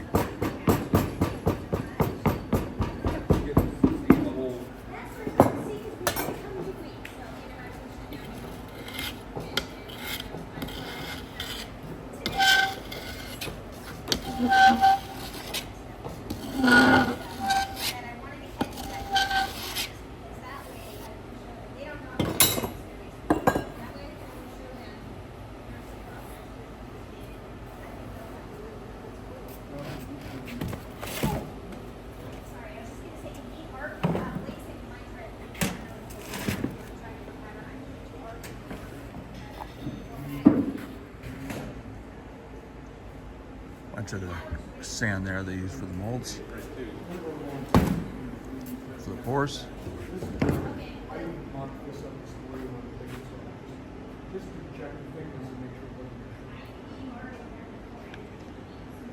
I'm guessing when I like if you have a vector file, that's perfect. Yeah, this one I'll. Yeah.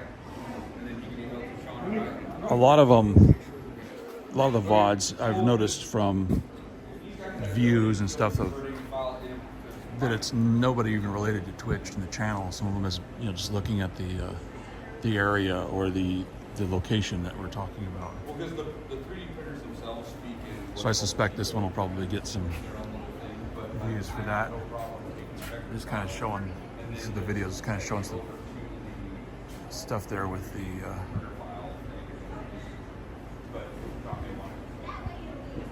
Furnace.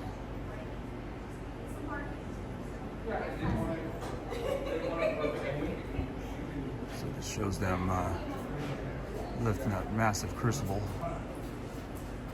for those big molds, whatever they're pouring there. Yeah, big pours.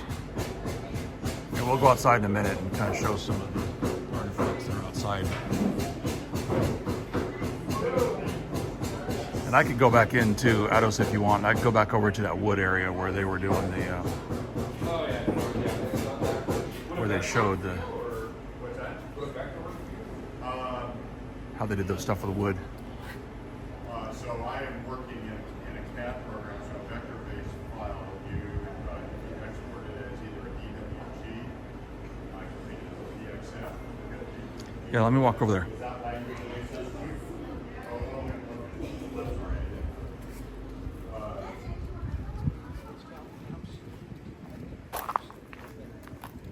And we'll take a peek at that section again.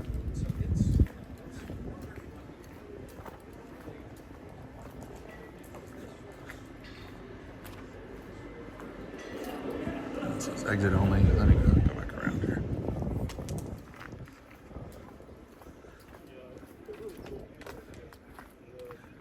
Well, let me just do it anyways. Be a rebel.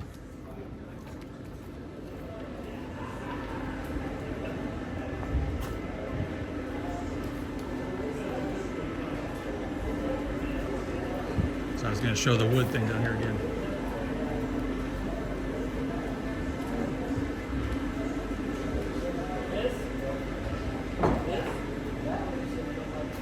You don't like the sharp one? Yes. Thank you, Aesthetics. Good to see you, buddy. Thank you. If necessary, yes, exactly. To get that sharp. Yeah, you put a fillet in, otherwise, why don't you just fill it right here, you know? Yeah, that's that. And Cro-Magnon, if I didn't say it earlier, thank you for the follow. No, good question. I just made a little simple pattern for show and tell. That's all.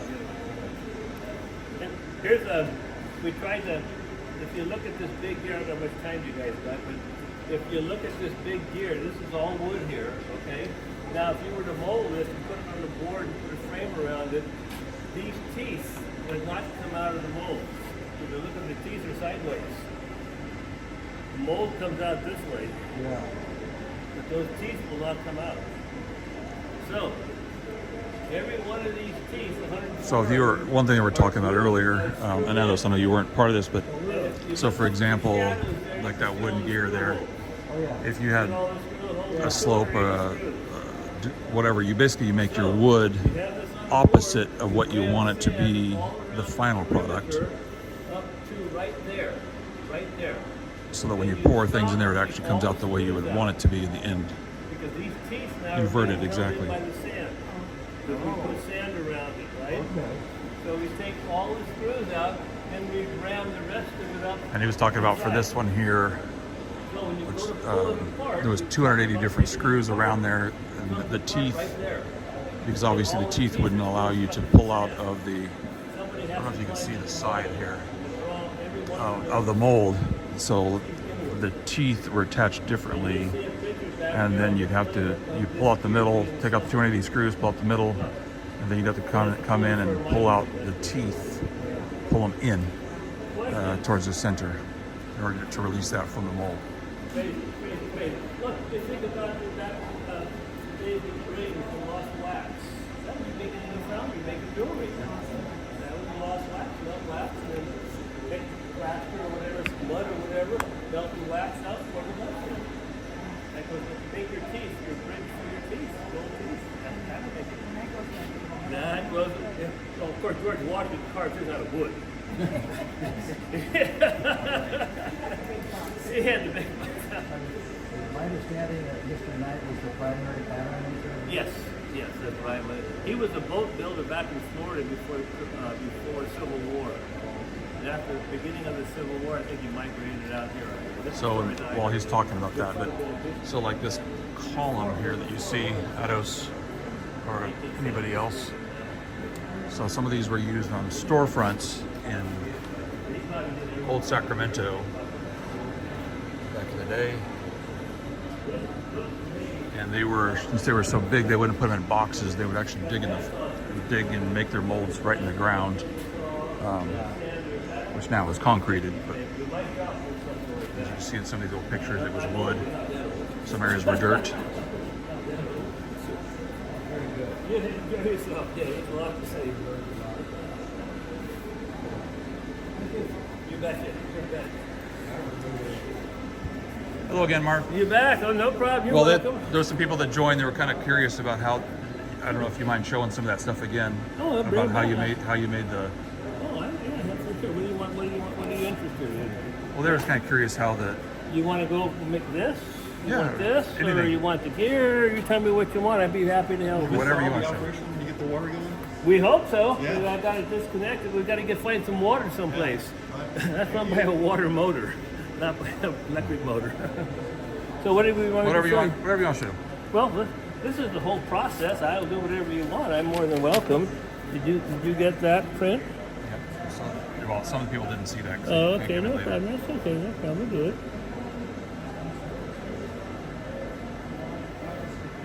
Okay.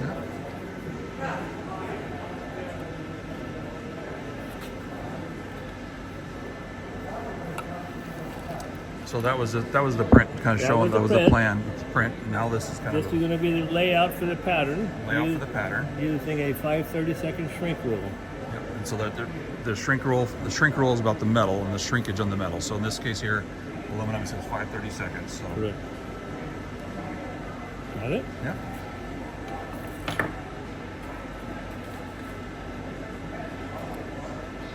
Pattern made out using a 5/32 shrink rule, matching the dimensions on the drawing. Yep. Okay. So that's the Ados. That's the pattern there we made with the shrink rule. Core box to make the hole.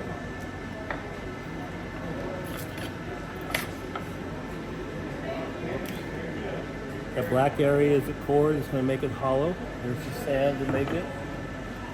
There's the core. Okay. Core box. Core box.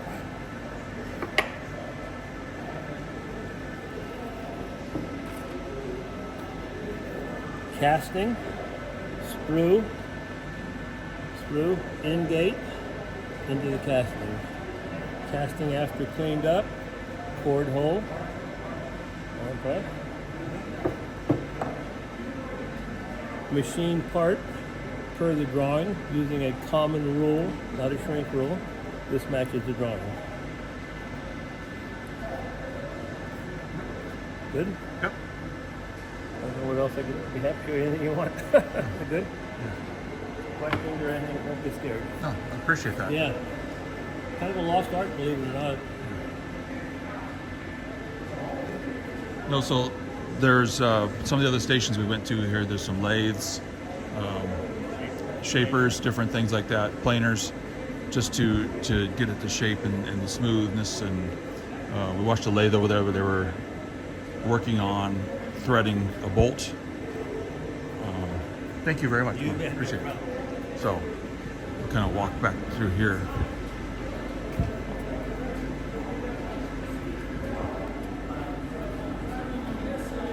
Yeah, and those of you that might have missed it, like I said, this fed. This one's down right now while they're making repairs. Shaft, but the oh, don't apologize. So like there's other people that probably come in, like you said. So, so you see the main drive shaft there. Then it's got all the different pulleys going to different stations for different pieces of equipment. And we watched earlier, this is where he was cutting, threading the bolts. Kung Pao chicken for sure. And this big long lever is how he turned it on by engaging, getting on the different spots there for the belt on the wheel. This machine, I'm going to demonstrate how they turn threads.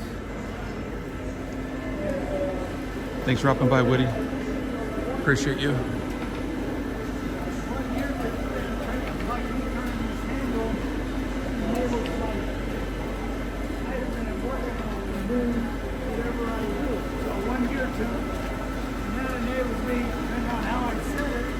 guys. Let me grab you guys. So here we were watching him. That was the jumping shaper. Going back here, this was just information about where how they fed this with water. So there's a dam on the creek, Sutter Creek, elevation 450 feet higher than this. So water would come in here through the wheel, so forth. I think he said it generated 190 pounds pressure by the time the gravity was here.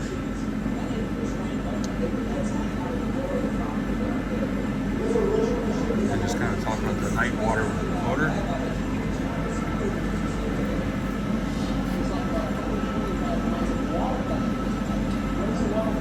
Just kind of talking about how the water basically powered everything. And different types of wheels that were here. 500 feet down. That gravity pressure of the pipe gives us all this pressure. Pressure comes in here through valve. Good question. Through jet. Good question. I don't. Well, being a reservoir, obviously they would have had some water backed up, and as much water, even in a drought, there's still a lot of water that comes down. So the reservoir, it's not a massive reservoir, but it would have still held a lot of water. Because even in a bad drought year up here, there's still a lot of water. It's just not 50, 60 inches of rain. It might be like 30.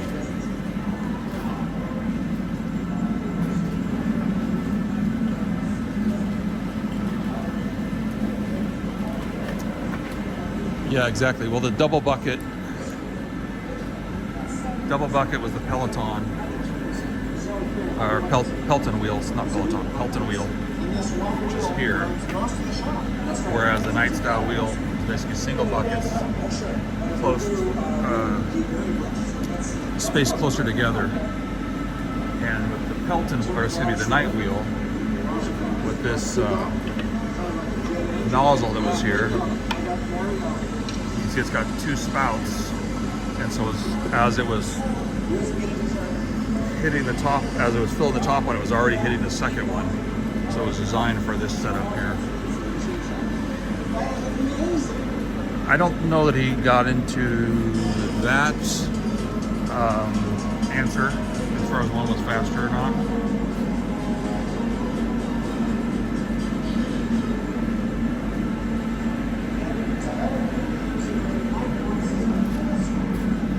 Here's this kind of example of the Pelton water wheel. Yeah, I didn't think so, Edson.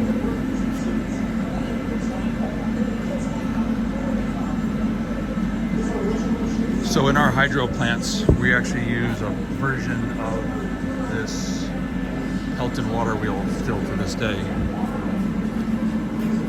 and which was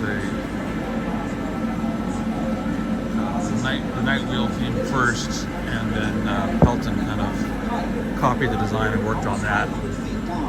So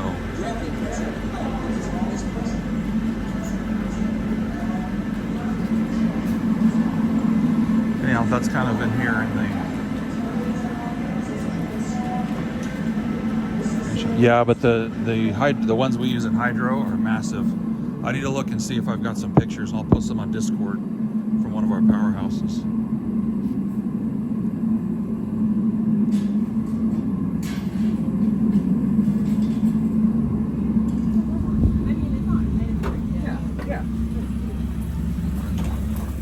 So we'll just kind of show some of the artifacts that are here.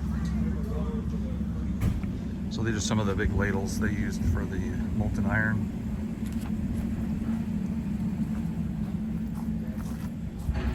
These things are not small. So that's probably a solid 4 feet tall as far as the bucket on the ladle.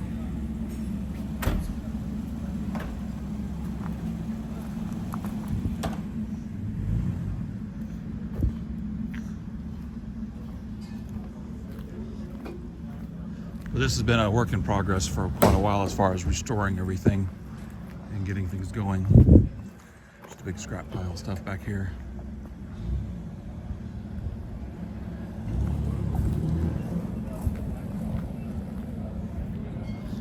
lava buckets, right? And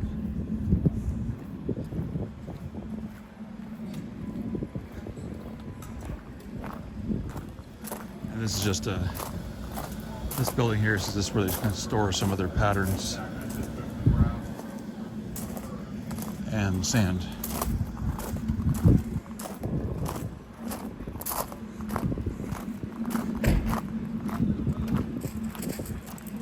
Whether it's operational or not, this is the blacksmith. I mean, as operational as of right this second, the blacksmith shop. And then I would get up to welding temperature, you know, right around 2,800 degrees. I would stick it in there, and then I would take it out and put them together, and then start tapping on them, and they would actually weld together. And then you know what borax is? Yeah. So you can put some borax on there, and it acts like, you know, welders nowadays, they need shielding, right? So when you're welding something, they need a shielding of like 75-25. And what that does is it doesn't let oxygen get there, because oxygen won't let it weld. So this also protects it from doing that. And then you get your weld, and then you can move on. I don't know if there's anything in here that's welded. Take care, Sniper. Thank you very much for stopping by. Say hello. Have a great day, buddy. Well, you're asking a question that is could be answered a lot of different ways, because nowadays you can add a different type of metal in there that's stronger. Oh, I see. So if I'm welding 2 pieces of mild steel, then Oh, that's cool. and if I'm doing today's welding and I stick it together and I weld it with a steel rod or something like that, then it's stronger than what I could have done. But I'm saying, like, is it stronger as before you cut it? Like, it's stronger like the other part of the rod? It's never going to be, even today's welding's not. Okay. Maybe it might be stronger if you add certain things, yeah. So yeah. That's a lot of work. We're supposed to be starting a tour with these guys. Oh. Okay. So Sequence with docents and all of that. This is a bonus. We distracted him. Yeah, no, that's no worries. You paid for it, so you. Yeah, we appreciate it. Thank you. That's a lot of nails to make. Good luck, Sammy. Yeah. How long All does it take a nail to make a nail, like regular nail? You know, I have a tool that makes a lot of nails, so it's a header. It makes the head on it really This is quick. the blacksmith shop in here. But come back. I'll talk to you. How you doing? How's it going? Good. Getting the YouTube video? Actually, well, it will be on YouTube later, but it's live right now on Twitch. Oh, okay. So, Any questions you have, or? do you guys have any questions for the blacksmith?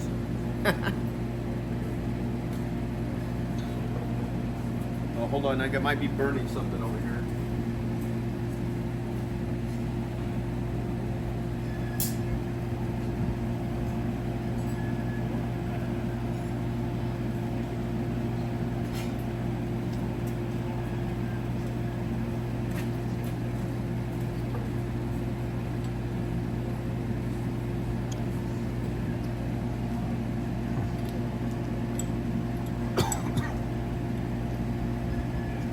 Yeah, I remember you saying that before, Edson, about your grandfather. When we were up at the Kennedy mine, you were talking about your grandfather being a blacksmith.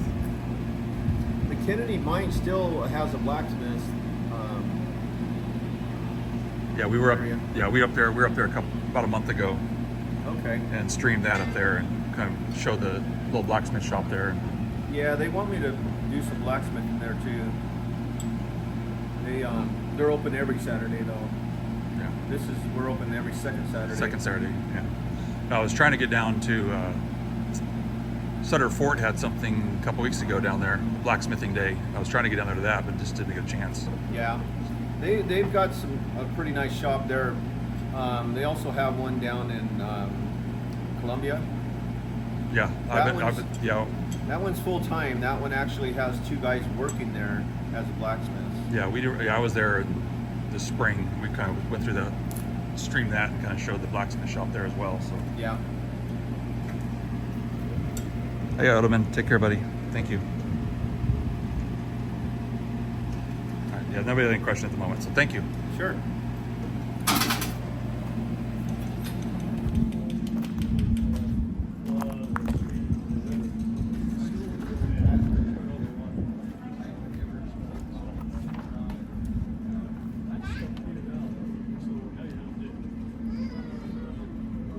Okay, so this basically, it says the night scarifier. Basically, it was used to smooth out rough spots in roads.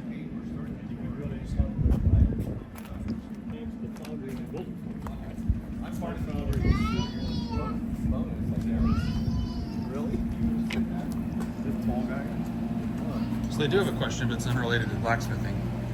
So does pineapple belong on pizza? You know, that's, I don't even know what the split on that is, but I don't mind it. It really depends on what else is on there. I mean, basically. Fair answer. You know, the mood changes. Yep. Thank you. Uh-huh. There you go, Homa. Yeah, like I said, so this was used in roads to kind of smooth out the roads. Thank you for the bits used to gigantify the emote.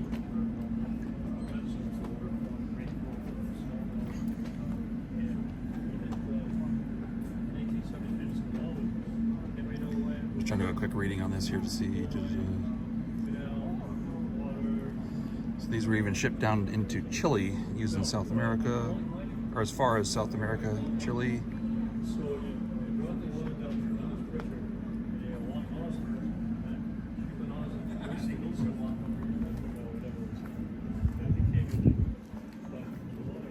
I know over here is a bunch of things we'll kind of read the signs on real quick.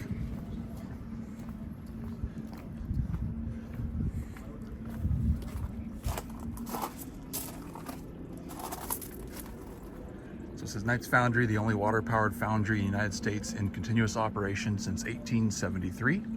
Water wheel made by Sam Knight was used worldwide. Of special design, the 7-foot one had power to run the big stamp mills in the gold mining days. The 42-inch one is used here. Heavy dredgers for the Bay City and Seattle harbors were made here and hauled by mule team to the train depot to be shipped. Alaska and Denver are now on their customers list. Herman Nelson Skilled Workman is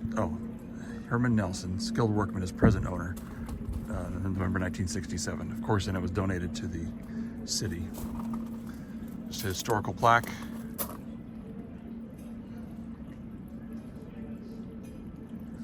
Knight's Foundry was established in 1873 to supply heavy equipment and repair facilities to the gold mines and timber industry of the Mother Lode. Samuel N. Knight developed a high-speed cast iron water wheel, which was a forerunner of the Pelton wheel design. Knight wheels were used in some of the first hydroelectric plants in California, Utah, and Oregon. This site is the last water-powered foundry and machine shop in California. A 42-inch Knight wheel drives the main line shaft with smaller water motors powering other machines. And just saying it's on the landmark number.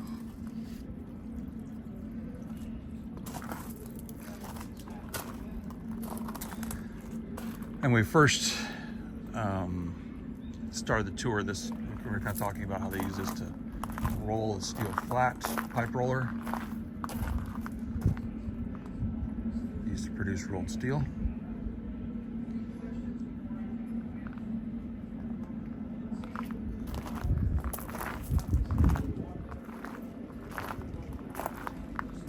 And these were just some of the boring bars from lathe-mounted horizontal boring bars.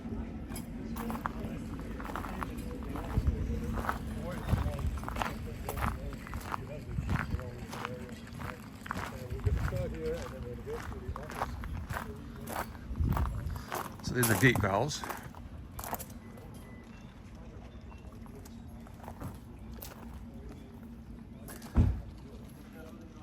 And dated 1901.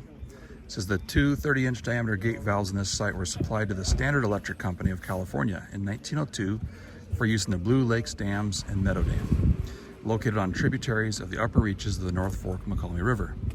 The water from the dams was then carried by ditches and flumes to the new hydroelectric plant being built south of Jackson.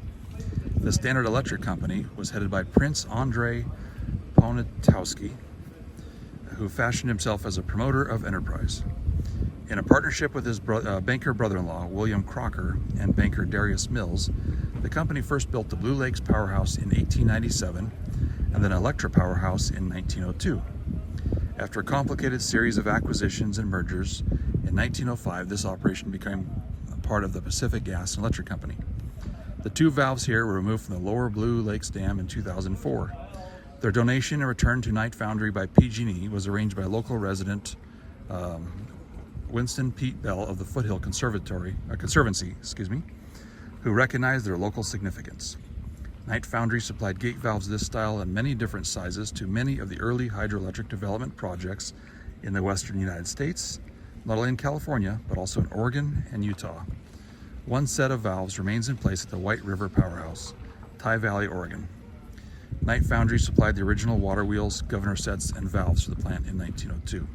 So the Blue Lakes Powerhouse, I mentioned that here, in 1890, Powerhouse 1897. That is it's basically gone. You can still see the foundation for that. The electric powerhouse is still in operation and ran by PG&E. So there's kind of some of the crews here talking about some of the dams.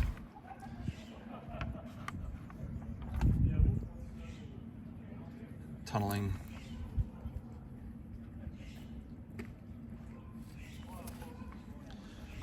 So I would love to be able to show you guys some of the hydroelectric stuff, but there is absolutely zero service. I'm good. How are you? Good. You doing a podcast? Essentially. Getting any fun stuff? Yeah. We did the whole thing again and just kind of going through showing some of the stuff here. So. Oh, good. I'm Frank. I was one of the original directors. Yeah. And I've worked here before, Bill Philpott, so I live here in town. Okay. Yeah, absolutely. Yeah. Well, good. Yeah, hope you're getting some good stuff. I am, yeah. Well, a lot of interest in sharing the history. So beautiful day, and we're getting a lot of customers today. So no, it's really been a lot of activity. Yeah. Most activity I've seen here. But I've done this a couple times in the past. Oh, yeah. And it's the most people I've seen here. Yeah. But it's a good day. The weather's finally beautiful. Good. All right. Thank you, Frank. Yeah.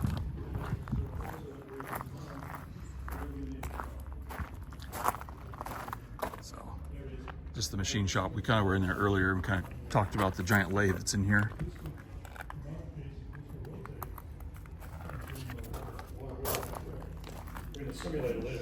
No worries, Cindy. Thank you. And we'll be wrapping up here shortly anyway, so.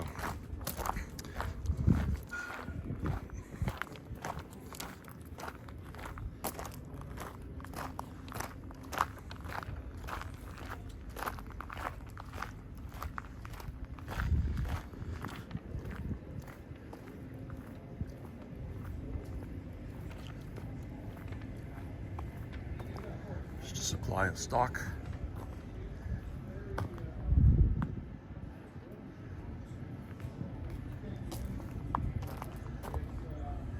It just says some of the Knight Foundry crew posing in front of the metal rack, circa 1895.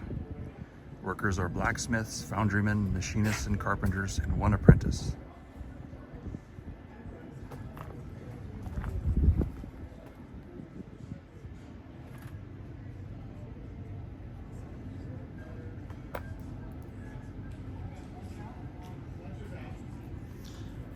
So no, it's charity. This is not for profit. So like even my $15 paid for this is basically a donation to charity because it all goes back into refurbishing the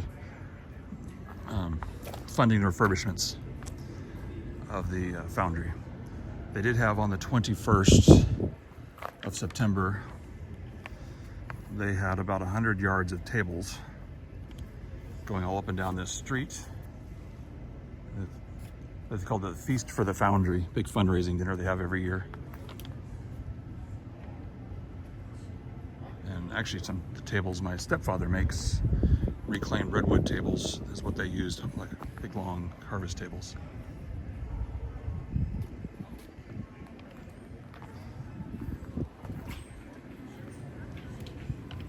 I'm just gonna take a peek in here.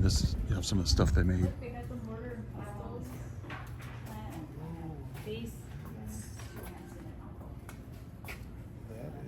Well, this is good for spices. This is the little one.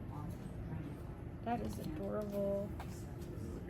That's a good size, yeah. It's like heavy duty. That's a heavy duty. If you have any questions, I'm Wade. Oh, Wade? You're our podcaster that came in. Apparently. That's what I'm being called, yes. Well, somebody wrote me a note that you might be by.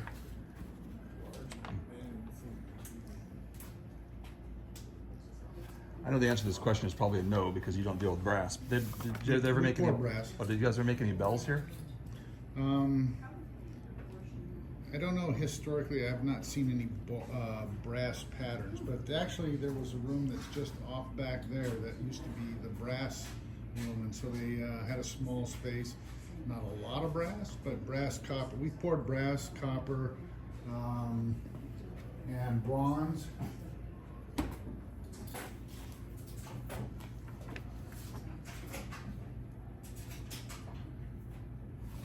And that versus aluminum. Yeah. These are medallions of sprockets that we poured last year for our 150th anniversary. Yeah, the anniversary, yeah. And so we made them out of various different materials. That's also a heavier one, so that might be iron. No, that's a brass. Oh. I don't think we poured any in iron. Iron is a whole different animal. Those big tall cupola furnaces that go through the roof, that's what we use for iron. We do pour iron, but probably 2-3 times a year. And it takes way big amounts of volunteer labor. And we've been making some parts for a couple of railroad museums. And we've made brake shoes and some connecting rods for the Niles Canyon Railway Museum over in Sunol. And we've done fire grates for up in Ely, Nevada, the Northern Nevada Railway Museum. Oh, that's cool. Yeah, and that's for restoration of their locomotives. They were having trouble getting those kinds of components, and they all wear out. Yep. So we've built those for them. But the castings are all things we do, and we also do blacksmithing things, as you saw next door. Right. Including like beer openers, Bottle openers and meat hooks. And yeah, meat hooks and coat hooks, and there's other things that I've processed. We do a lot of restoration of old equipment. You can see some small samples there, but we do more modern things like lathes from the 80s or 50s sometimes, lathes, drill presses, band saws, things of that nature. And then we sell them, along with restoring the buildings and the processes and the equipment that's here. yeah, and Desi, to answer your question, I'll put a link on the Discord if someone wants to make a donation to the Foundry. They're able to do that. Then they're you put a man on the moon, for instance, you put a name on it. These trivets that are over there are actually old heater grates out of old houses. Yeah, I recognize what they were. And we add feet to them to turn them into trivets. Ah, that's smart. There was one here that was apples, and it is obviously sold. These are hard to keep in stock. I would imagine. Anyhow, any questions, you can look me up. I'll be around. All right, thank you.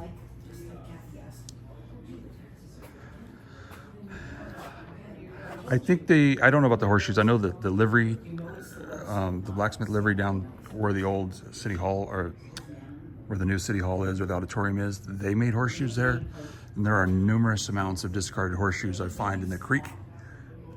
Back in the day, of course, they just discarded a lot of stuff and didn't, not like today, but see, all those old iron artifacts still remain. But I've got boxes and boxes of horseshoes I found, all different sizes, from ponies to large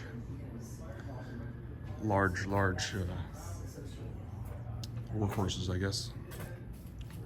So I was kind of looking at this, so more pestles. So my brother actually has one just like this here, and we use it a lot to crush quartz for mining.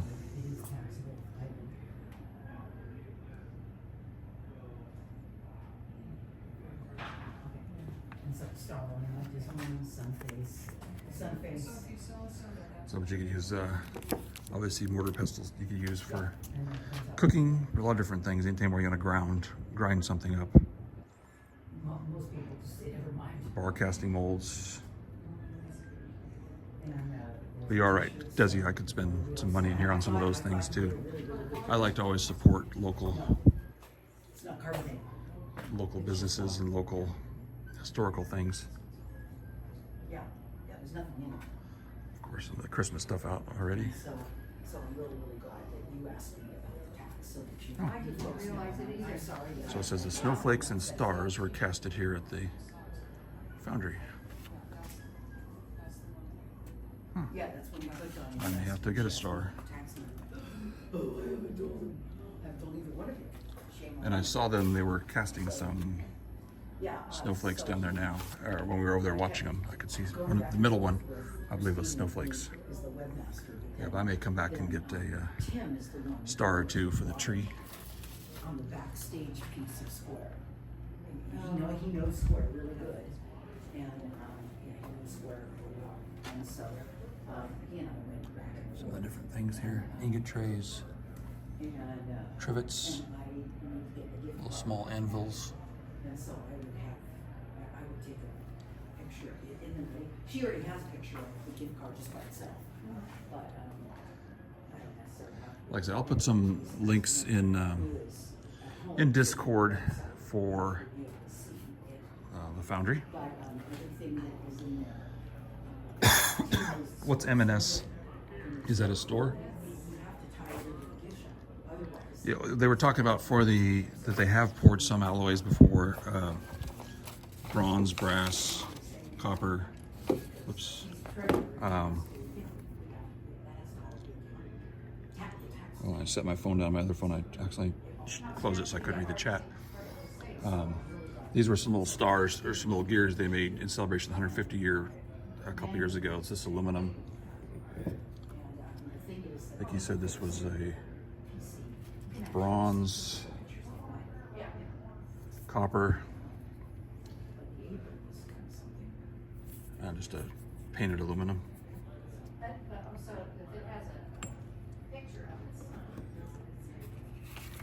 Marks and Spencer. Is that a chain store? I'm assuming.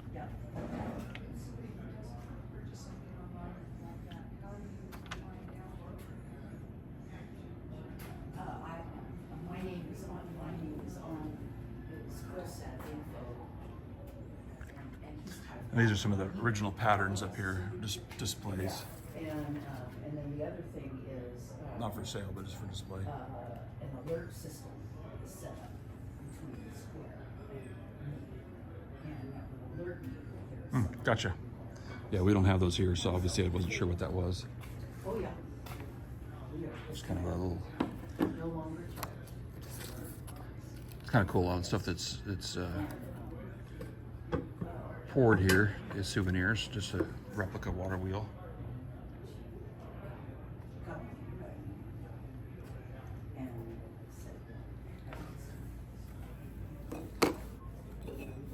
This moons, stars, or sun.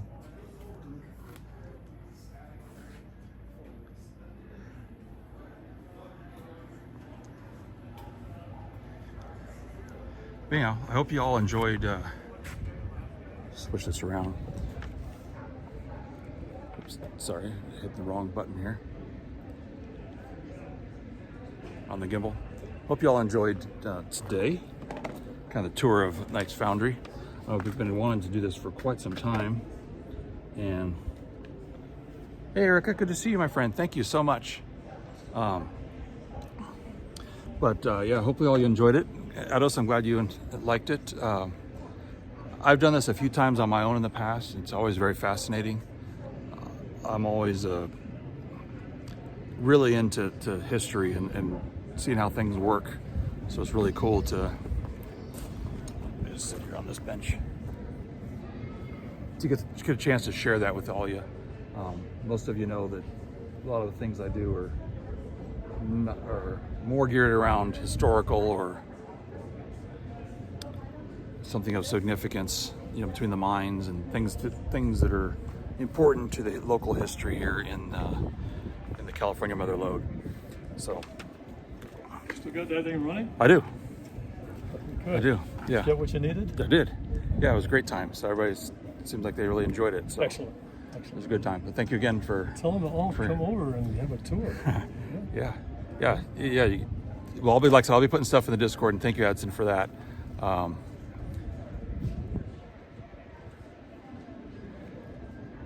Yeah, that's tomorrow. I'm looking forward to that. That'll be a lot of fun. Car show will be a lot of fun. So it's in my Discord. Ados, I do have another. So tomorrow will be a classic car show here in town at 11 a.m. Pacific. So 2 p.m. Eastern. I don't remember what part of the country you're in, Ados, but like I said, the schedule is on Discord. Actually, on my Twitch page, I did make a schedule for the 2. You're in Eastern? Okay, yeah, so 2 p.m. Eastern for you. I'll be doing the classic car show here in Sutter Creek. And that was actually one of my first streams I really did last year. I think that was the last stream that I needed to push me to affiliate, if I recall. So it was a lot of fun. It was kind of a spur of the moment thing, and towards the end of the show, so I decided to make it a little earlier this time and go towards the after it's been open for a few hours. So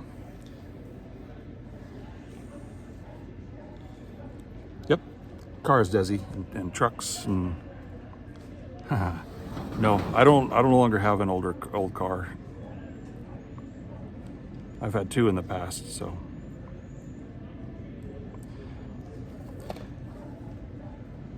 Yeah, I need to look that up. I know we talked about that before. That'll obviously have to be a more planned trip. And then I don't know, like I said, I'm not sure. I'll have to look and see if there's cell service, if it's something to be streamed live or just recorded and then brought back, and then I could stream it from the office. Yeah, I do love the history of all the mines and everything. I mean, on my agenda too is to get over to Virginia City. Really the epicenter of the silver rush in Nevada. Also, those of you that may have seen a show, Bonanza, an old show, probably familiar with that, they talked about they would always go into Virginia City. So kind of I don't even know when that show stopped running, but it's been a long time. The story of the Cartwrights and such. So, but yeah, that's on the agenda one of these days too, is to get over there. So it's just a little bit farther, so I need to plan that, and might even be worth staying the night over there somewhere, because it's solid 2.5 hours from here. LA was built from the silver mine out of Cerro Gordo. It's fascinating. Yeah, a lot of this, I mean, really, if it wasn't for, I mean, the mining is what really pushed, for U.S. history at least, made the huge difference. That's what brought a lot of people west. So, yeah, Desi, Ben Cartwright, Haas, Little Joe, I can't remember all the characters, but obviously I know they still run it on reruns and stuff. I've seen it before, even though I don't really watch TV. Yeah, no, I kind of talked to some people before, and they're like, nope, people have done it before, and we're happy to do it and happy to share the Foundry with everybody. So yeah, it was very cool. They were all excited about that. So, but I talked to somebody previously, and one of the gentlemen actually came and talked to me over here a little bit ago, Frank. I had helped him on some things. Sponsored a grant, or signed off on a grant as a sponsor for something for the company I work for a mining park that they did, as well as some contributions and to make that park a reality. So I like to try to get involved in fundraising for. Sorry, I'm kind of looking at somebody running here, see what they were doing. Go there. So, yep. We'll go down there to the pizza parlor next. So, anyhow, let's head down there. So, I'll show you guys what the toppings are and let you guys make a decision. Let me spin this around.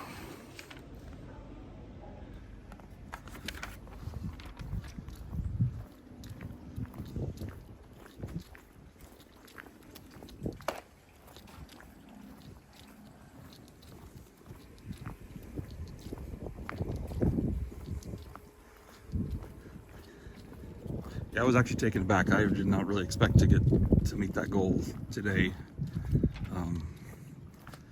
Obviously the generosity from everybody, and especially Teeny and Frank for all the gift subs they dropped earlier. And a lot of you have dropped.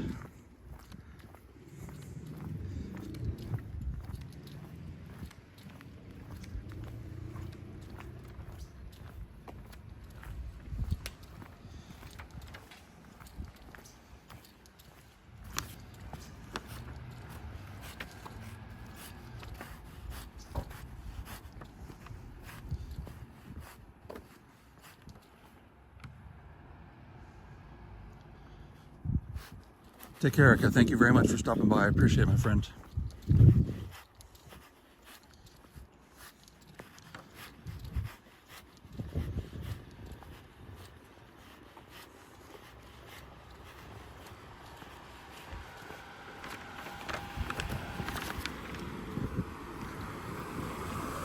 Well, nothing's off the table, although, you know, it might be a mountain of toppings, but we'll see.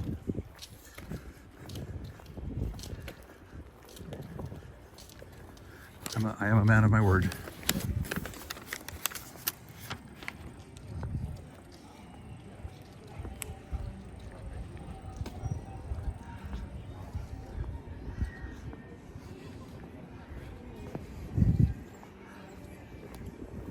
So what I'm going to do is I'm going to come in here, we'll get a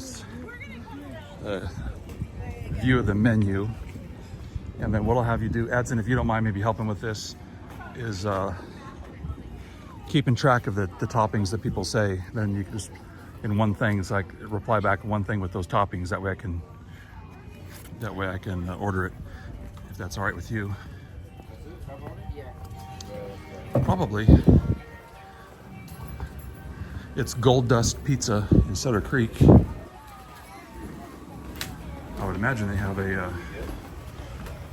website.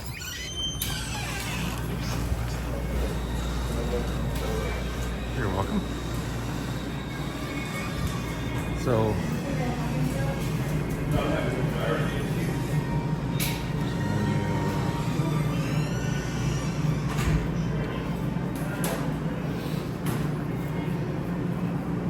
okay, here. So here's a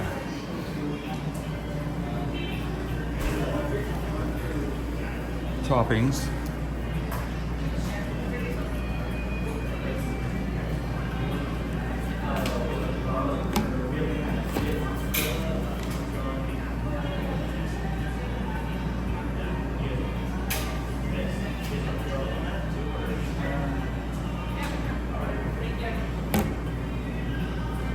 So I'll read it. It says meats, anchovies, bacon, beef, Canadian bacon, chicken, ham, Italian sausage, linguiça, meatballs, pepperoni, salami, produce, artichoke hearts, black olives, garlic, green peppers, jalapenos, green peppers I'm assuming are bell peppers, the jalapenos, mushrooms, pepperoncini, which are peppers, pineapple, red onions, tomatoes, and yellow onions.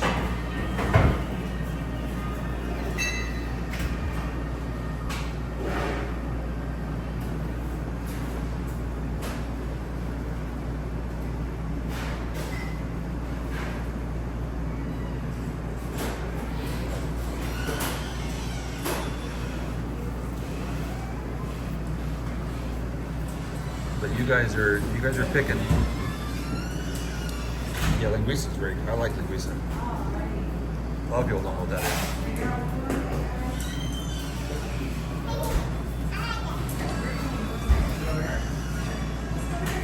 Anyhow, just put the toppings you want me to order in chat, and we'll have Adson compile them all, and I'll order that here in a minute.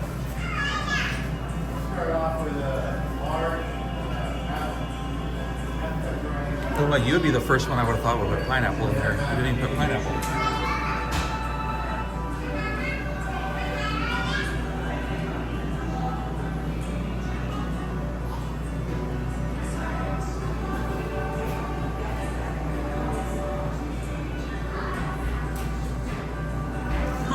Come on, crack me up.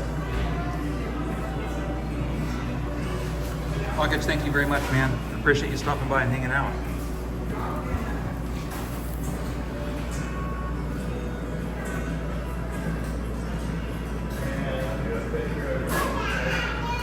Yes, they do have mushrooms.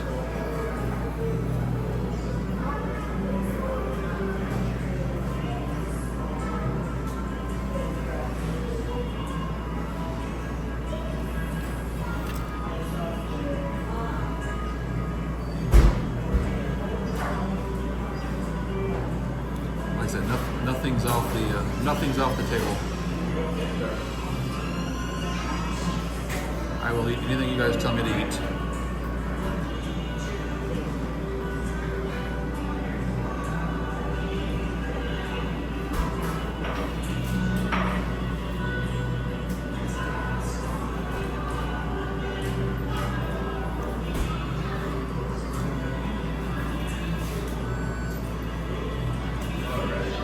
Yeah, onions come in colors, Desi. White, yellow, and purple. Huh. Well, I'll tell you all of this already. A lot of this is coming home with me because I'm probably gonna have to get a larger size pizza. This isn't gonna be a personal pizza, just there's no way this is all gonna fit. But it'll be going home with me for sure. Whatever I don't eat, there's no way I'm eating all that. But it'll definitely need to be a larger size just to be able to fit everything on there, I think.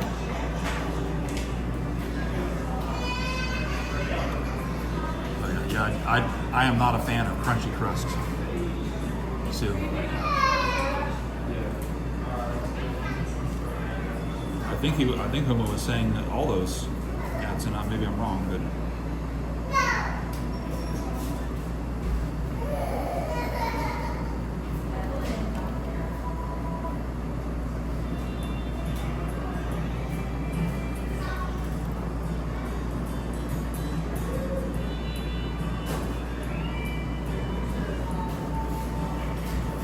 Oh yeah, we could do one. Yeah, that's probably a better idea. So yeah, put in chat one topping per person. Yeah, that'll be a lot easier for you to do.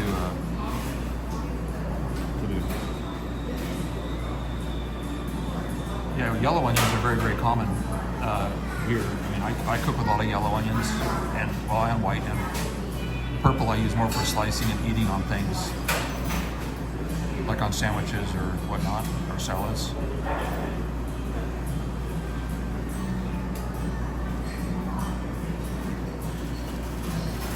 So I see we got chicken, mushrooms.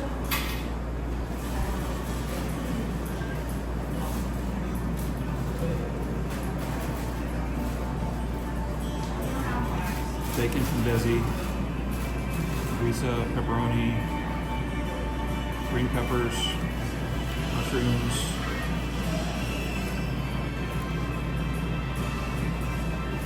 Yeah, not here. No gold leaf topping.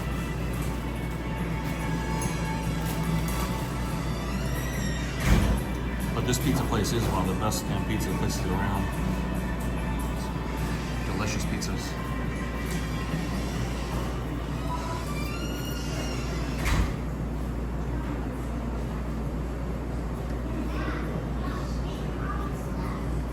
And just for reference, I will do an original crust just to make it easier.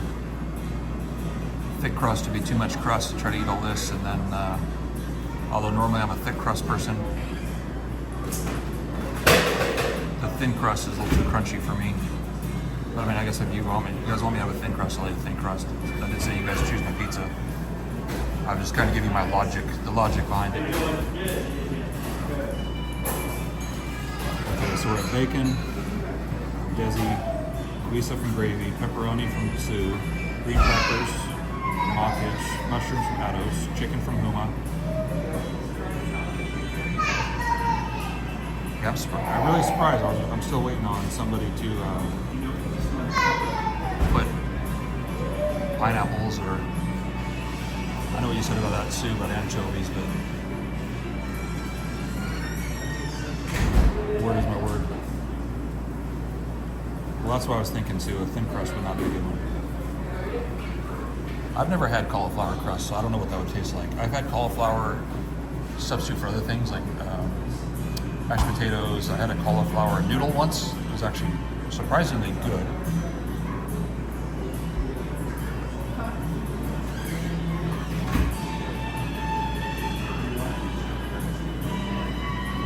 What's your topping, Edson?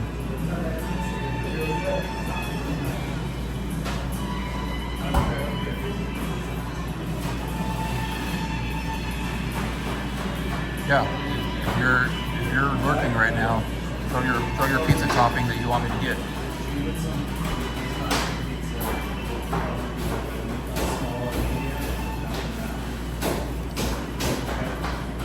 I've never had cauliflower grits. I've heard of cauliflower rice. You'll type it? Okay.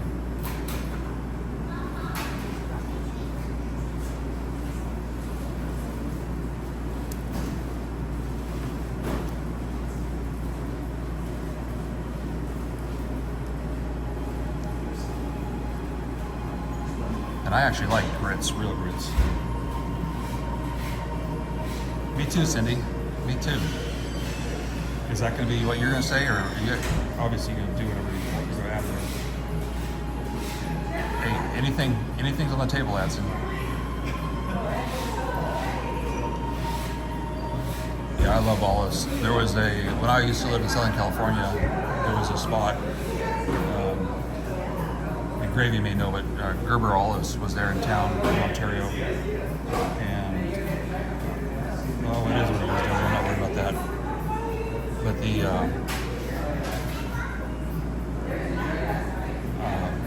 they had amazing olives, and I knew some of the family as well, the Gerbers.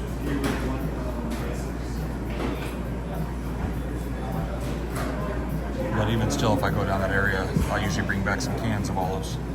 You just don't find them up here, Gerber olives.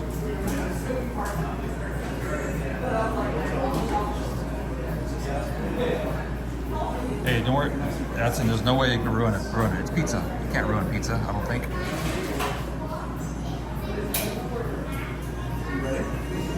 But like I said you guys pick the pizza, so whatever toppings you want.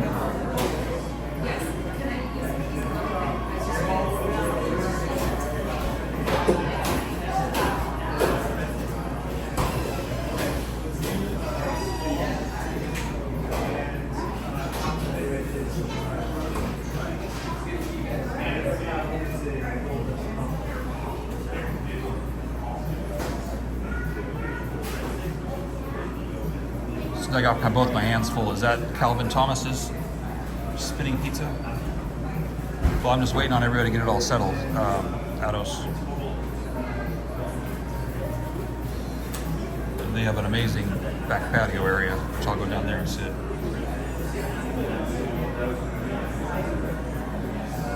Okay, so bacon, Lisa, pepperoni, green peppers, mushrooms, chicken, black olives. Ravioli is a pizza topping? I've never heard of that.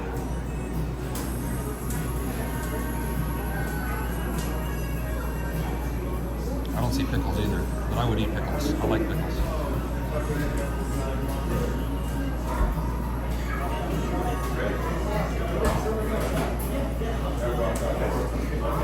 They keep them mind, I'm a wild card, so I could add on 5 more toppings beyond this if I need to.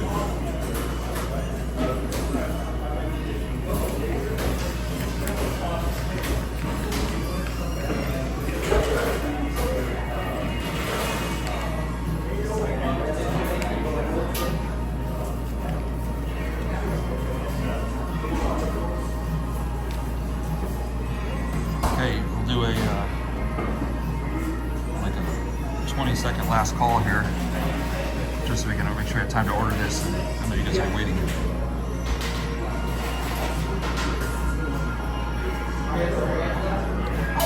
See, it doesn't matter.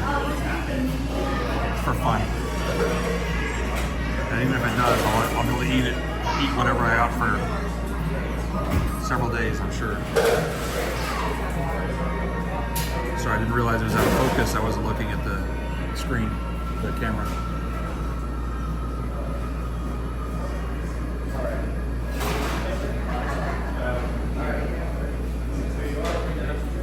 Oh, it has been? Okay. To me, it looked like it was out of focus there for a second.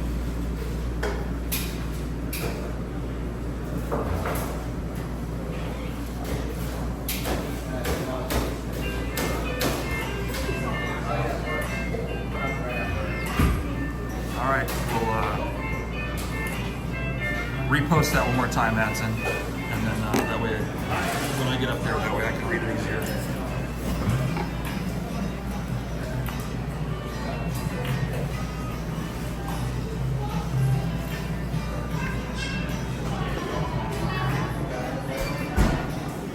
Thank you.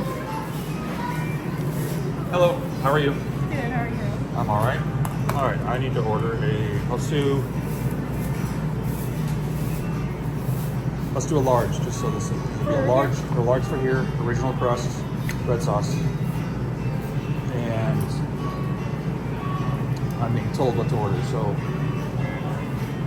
here's the toppings, ready? Mm-hmm. Bacon, regular bacon, not native. Linguiça, pepperoni, green peppers, mushrooms, chicken, black olives, jalapenos, and pineapple. And then a soft drink of some sort. I like your shirt. Thank you. And that'll be 5657 for you. That's your number, so we know where to find you.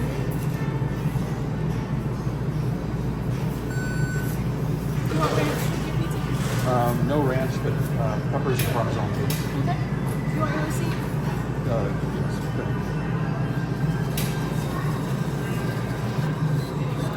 There you go. Thank you. Thank you so much. Can I get that cup, please? Yeah. Thank you so much. Yeah. All right, let's see what they got here.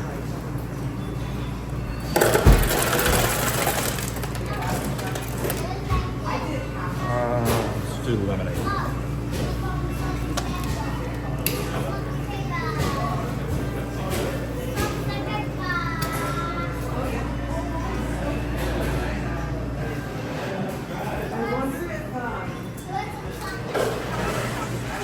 Thank you. Let's see if I can find a spot out here somewhere.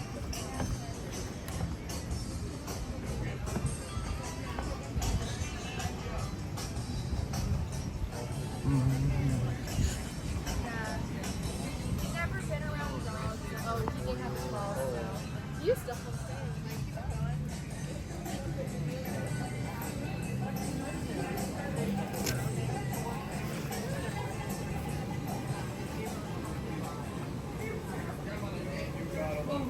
Let me set you guys down for a second.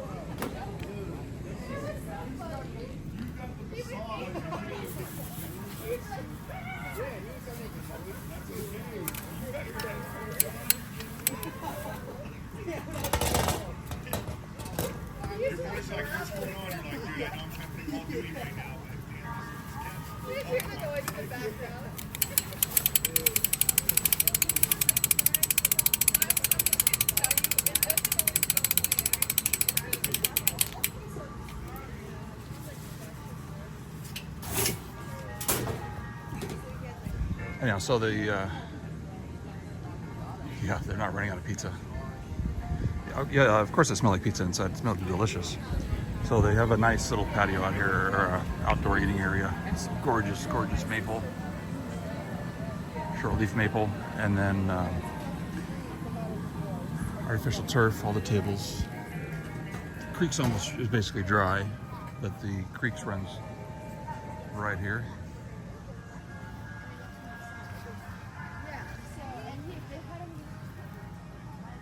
And we've been up on that bridge before, there. Just little pools of water in the creek.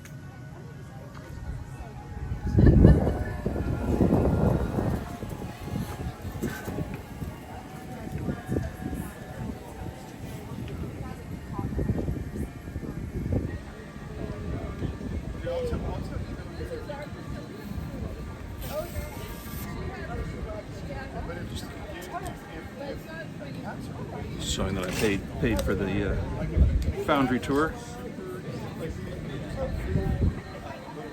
Cheers. Thank you everybody for your support.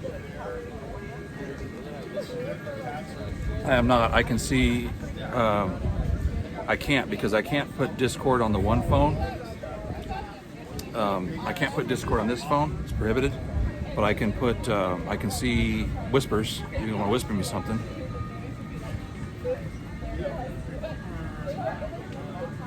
So the streaming camera has got Discord on it, but if I toggle over to Discord, it actually would stop the stream. You're welcome, Hados. Thank you all for having an amazing morning.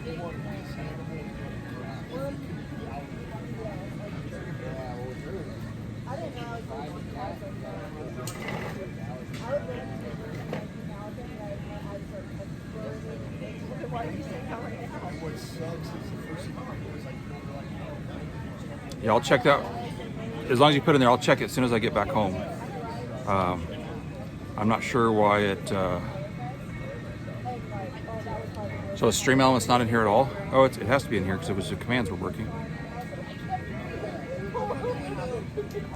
But I'll check it. I'll check it when we get home. I get home, add some. Yeah, tomorrow should be a lot of fun. Really looking forward to that stream. Last year was a ton of fun when we did the car show at us. Hopefully the glare is not too bad here. Try. It's fine right now. So I'm gonna actually sit here as I'm eating. I'm gonna stick it on the. I'll show you.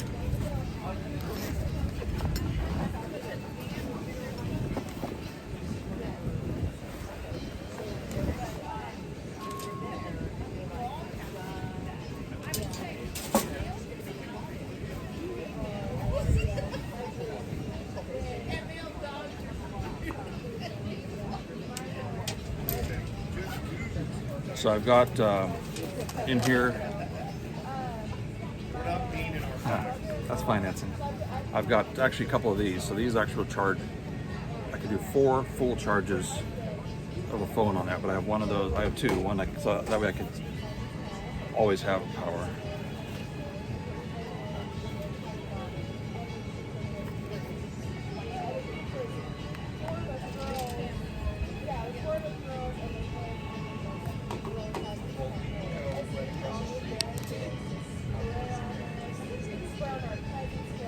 So we're hooked up. So now I don't have to worry about it. I have actually in the past had not paid attention and had that die in stream, because when I'm in stream I can't actually see the battery life on there. But what I know from experience is about 3 hours and 20 minutes it hits the red typically. You know, 10%. Lovely.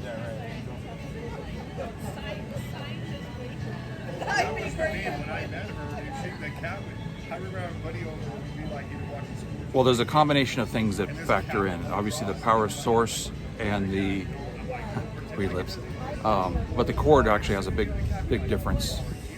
Makes a big difference in what you're doing.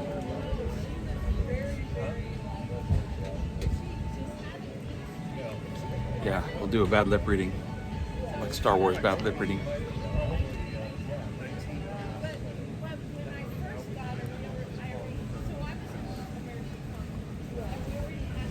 And actually, what I want to charge, which I'm get more concerned about sometimes because it's a pain in the ass when it doesn't charge, is the gimbal.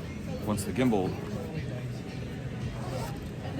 dies, it's very difficult to keep the phone steady, obviously.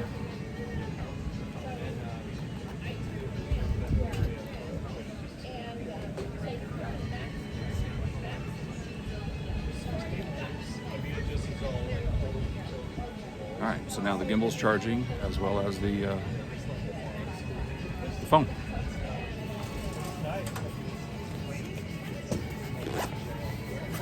But the little backpack, I have everything I need basically in here. So charging cords, composition books if I'm somewhere and I want to write down something, multiple power cords for different things, snack bars.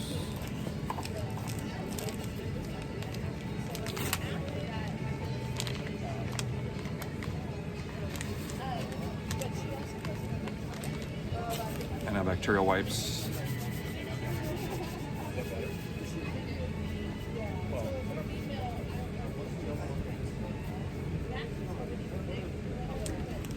A little bit of everything. Reading glasses, pens, everything I would need. Will do, Ados. Thank you very much, buddy. And yeah, I'll definitely get the VOD up as soon as I can.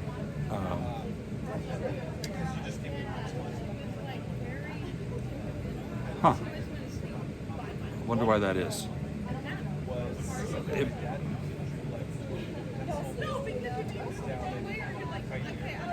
So the stream title info, there's a possibility because that's being run out of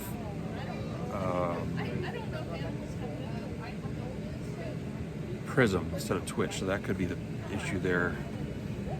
Edson, if that's what you're trying to talk about. Did I make a typo or something? My luck. Yeah, have a good afternoon, evening, Ados. Yeah, the timing of this actually worked out perfect. It's 1 o'clock. Perfect time to have some lunch. Like I said, most of this pizza will be going back with me.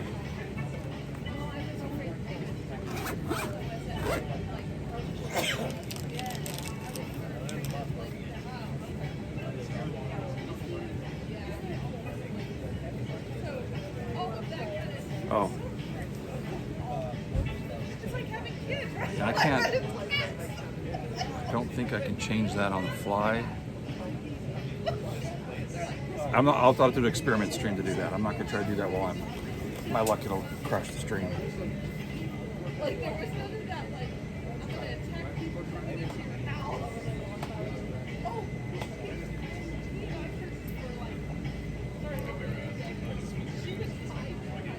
Let me try something.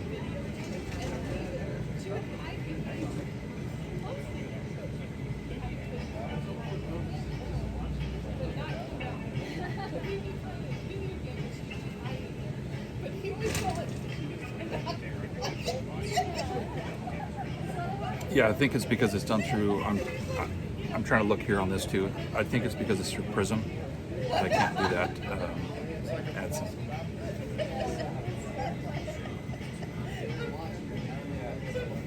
Yeah, the stream element thing is puzzling to me. But yeah, when I get back, I'll try and check that out. Make sure it's all dialed in for tomorrow, and make sure I disable that timer. I meant to do that before, and I totally forgot. Although I think there is still, I noticed yesterday when I was on Twitch last night, there was something that popped up about even though September was over, that there was still discounts on gifted subs, so I'm not sure what that was all about. This last update, there was a lot of new funny little things that popped up on Twitch, even on the desktop app.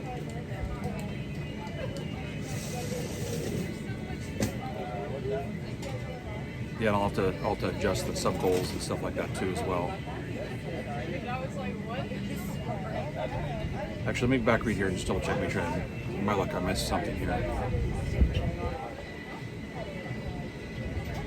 Oh, Gravy, thank you for the bits. I missed it. I did miss that. So 500 bits. Thank you so much. Huma, Gigantify and Emote. I got a Cro-Magnon. Thank you for the follow. Red Sorrow Fades resub. Frankie Simons gifting a sub.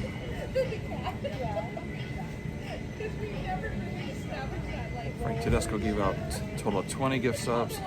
Amazing, crazy. Desi giving out 2 gift subs. Mr. Woody gifting a sub. Teeny gave out 10 gift subs. Desi with a resubscribe. Adson with a resubscribe. JF with a resubscription. Mr. Woody with a resubscription.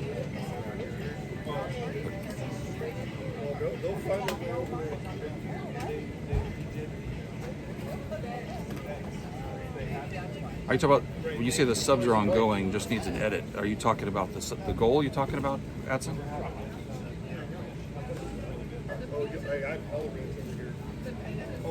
don't think that's something I can change. Let me get here and look and see if there's something I can change from my phone or not. I don't know if I can. We got like half a combo, half like a numbers. Edit stream info. Break, stream markers, cancel. I've got bid one time, dude. Stream manager.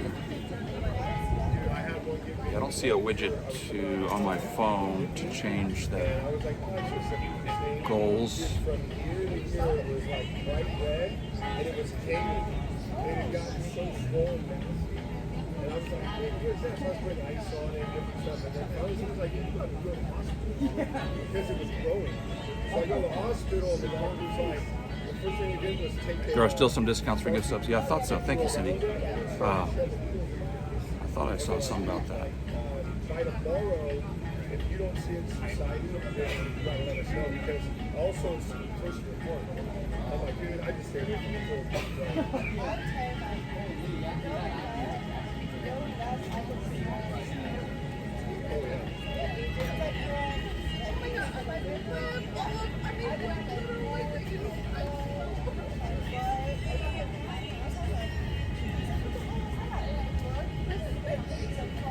Yeah, no, I'll stop the timer. Just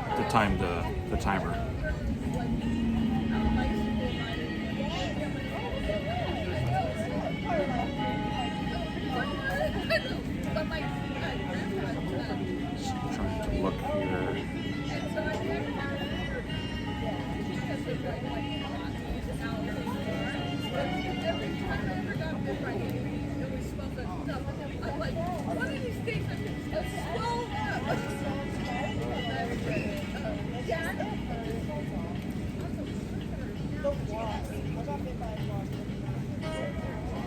But there's let's see.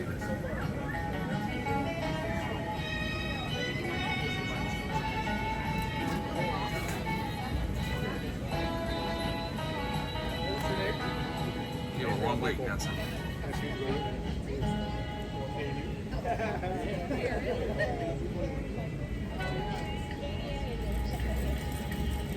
Yeah, I was just gonna say, Cindy.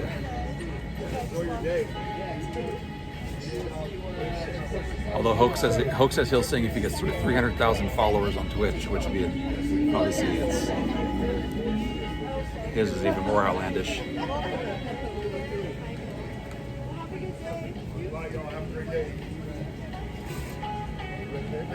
Beautiful dog.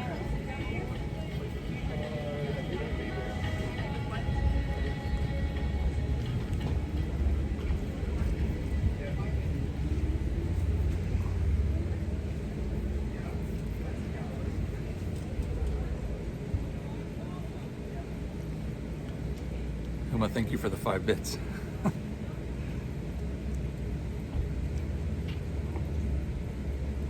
Only 495,000 more to go, Huma. 499,995, excuse me. I can't math right now.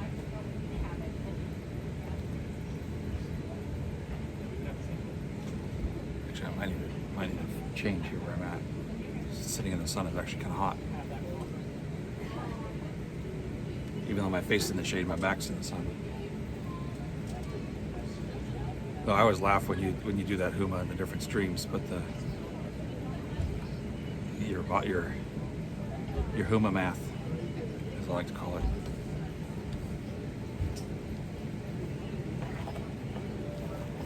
Yeah, give me a second. Let me finish.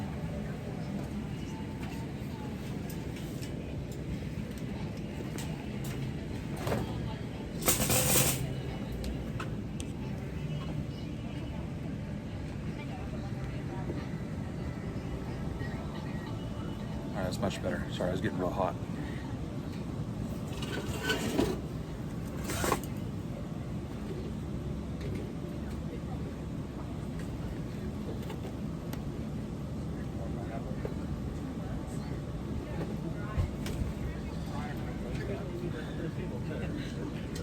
I know this part's probably not very exciting, so I apologize for the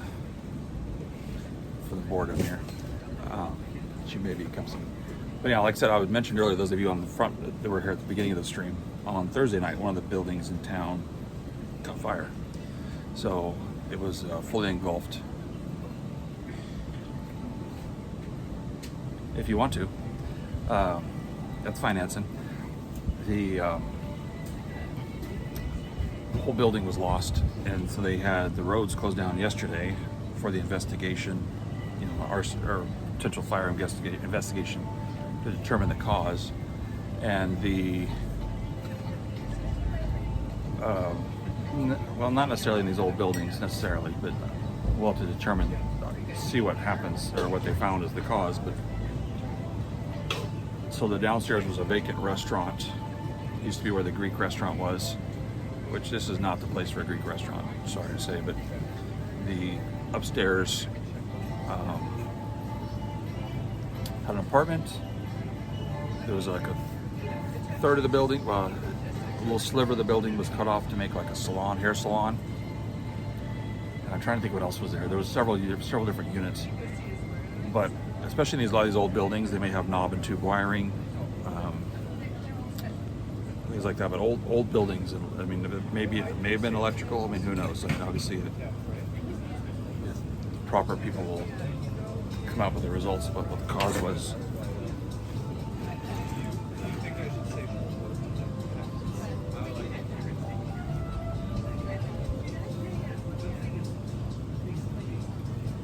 And I don't know when that building was originally built, but let's just say it's old. I'm gonna say 1800s probably for that building. So it's a loss as far as the historical value, historical loss of that building being gone now. But last night, overnight, they actually demolished it. They finished demolishing it to make it safe, so it didn't fall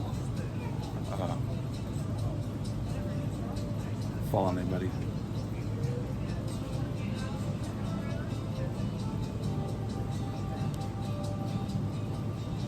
So I was reading what you wrote there.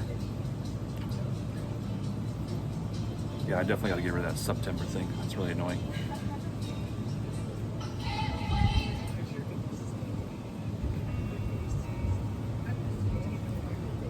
Yeah, this is when I wish the audio wasn't really as good. I know that was a pain in the butt when I was on the Lake Tahoe stream when I was on the boat. I think I had three or four strikes, blocks on the one stream, just from stuff playing in the background on the radio. But I was able to get that reversed from Twitch. Just said, hey, this was background satellite radio music on a charter boat, and they took it right off. They removed the block, thank goodness. But I'm sure we're gonna get some on this, probably this song right here.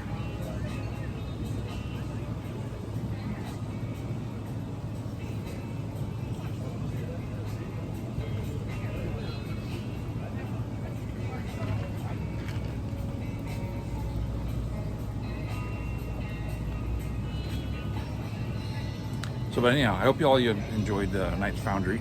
I've been wanting to do that for a while. Timing has never worked because there are 2 days a week, or 2 days a month. They're open for tours. I think it's the second and the fourth Saturday of the month.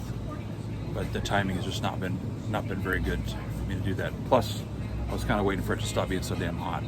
So we're finally getting where it's actually some decent temperatures here. It was good. Yeah, I'm glad. It seemed like a lot of interest in it. So a lot of great questions.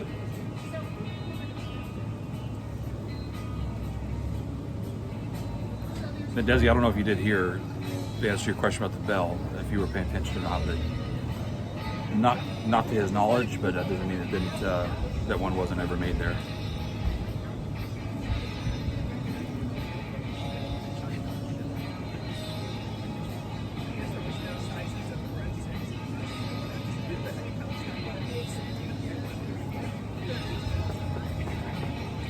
Actually, I should have timed this better where it wasn't dead on at lunchtime. It would have made it a little quicker.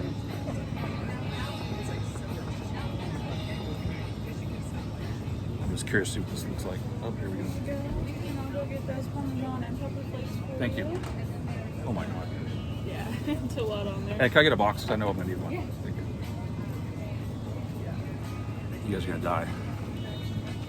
So let me show you this.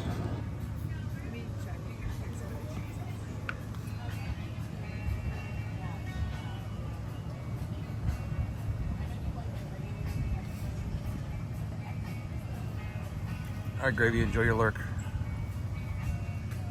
So, linguiça, pepperonis, chicken, bacon, olives, green peppers, jalapenos, pineapples. Like I said, chicken. I'm trying to think what else is on there. Olives. But I'll probably get a piece, only a piece probably eaten. Honestly, of that.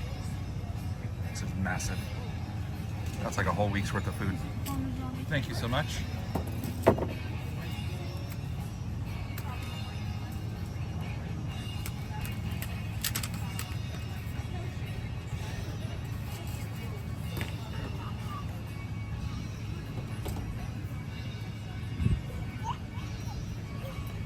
right, let me figure out how to do this. Swap this around, I guess.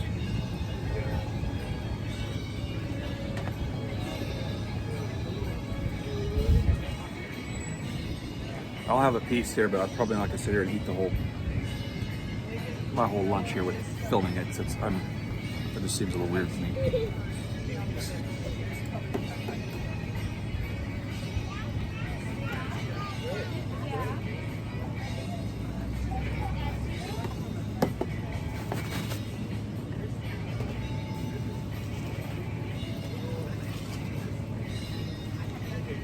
I don't even know how you pick up a piece of this. The jalapenos.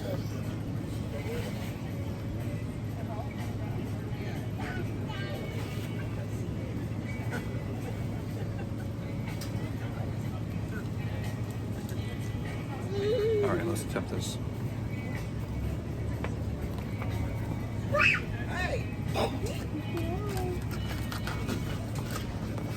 What I was afraid of. Half the stuff fell off. It's like a mountain.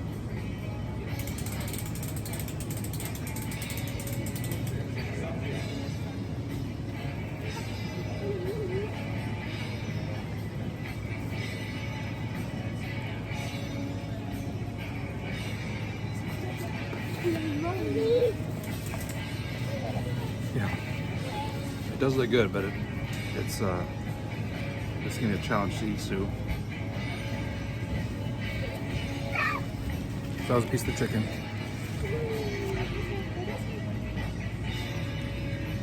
Pineapple.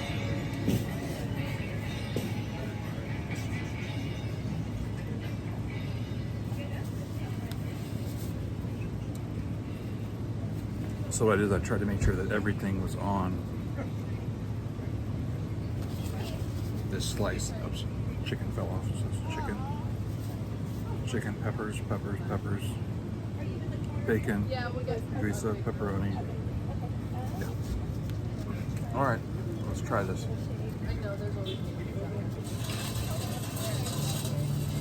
Yeah, manners are gonna be out the window on this one.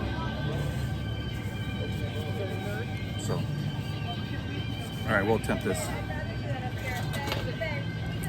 Yeah, because it's just like piled on top of here. No easy, nice way to eat this. All right. It's even hard to pick up.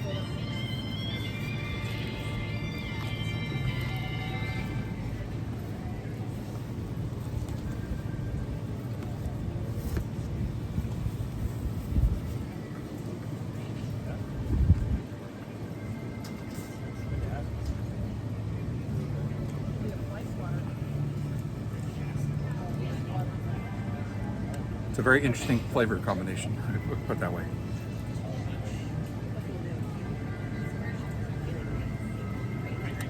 It's not bad, it's just very interesting. A lot of stuff going on. So. I wonder what happened to Birdman. I want to go in the house. I'm just trying to make sure you guys see that I'm eating some of these different toppings. Lisa.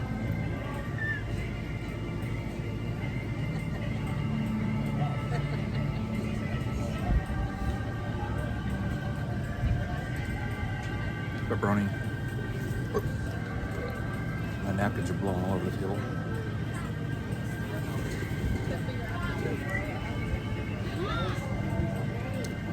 Olive, mushroom,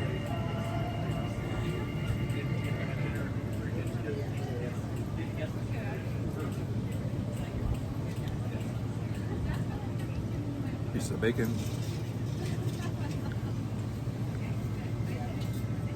anyhow. So I'm gonna go ahead and eat this. Probably eat this one piece or two, and then take this. I'll take it back to the house. So we'll go ahead and kind of wrap things up here. But I want to thank everybody very much for today, for your support, for hanging out, and the choice of toppings. So I'll snap a couple photos and put it in Discord too, before I make a mess of this, before I put it in the box. This is just going to be a mess trying to eat it on. Yeah, thank you all, and saw what you said there.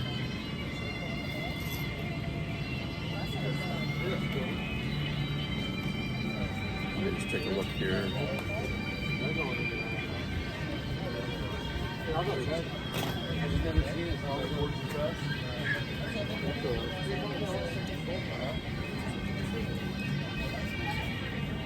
All right, let's go there. That's fine. And I'm just going to raid and run. You guys will copy raid calls, and hopefully see some of you guys all tomorrow. And like I said, I'll put information in Discord, take a picture of this, put it in there. Thank you all very much for hanging out. And if someone wants to initiate that raid, appreciate it. We'll go to Frank.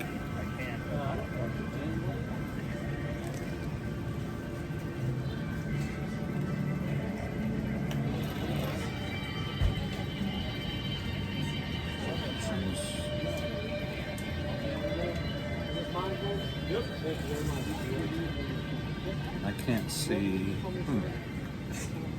He used to have. Oh, I know why. All right, I see it. I see it running now. Hudson, thank you. So yeah, thank you all very much for hanging out, and go give Frank some love. Hey, me too. Thank you. Yeah, it's this crazy pizza here. I'll put pictures in Discord. So yeah, thank you all for hanging out. Appreciate you, and we'll see you tomorrow. Thank you to the mods. Appreciate each and every one of you for being here and hanging out and helping, and all of you in chat. Your support, your bits, your gift subs. Just make sure you copy raid call if you could, please. Homa.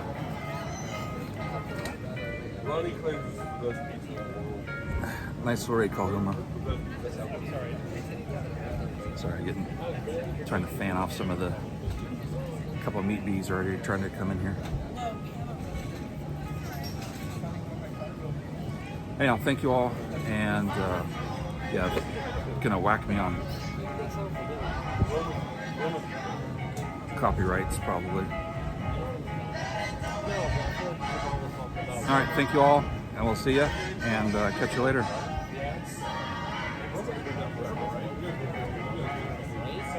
what we're talking about.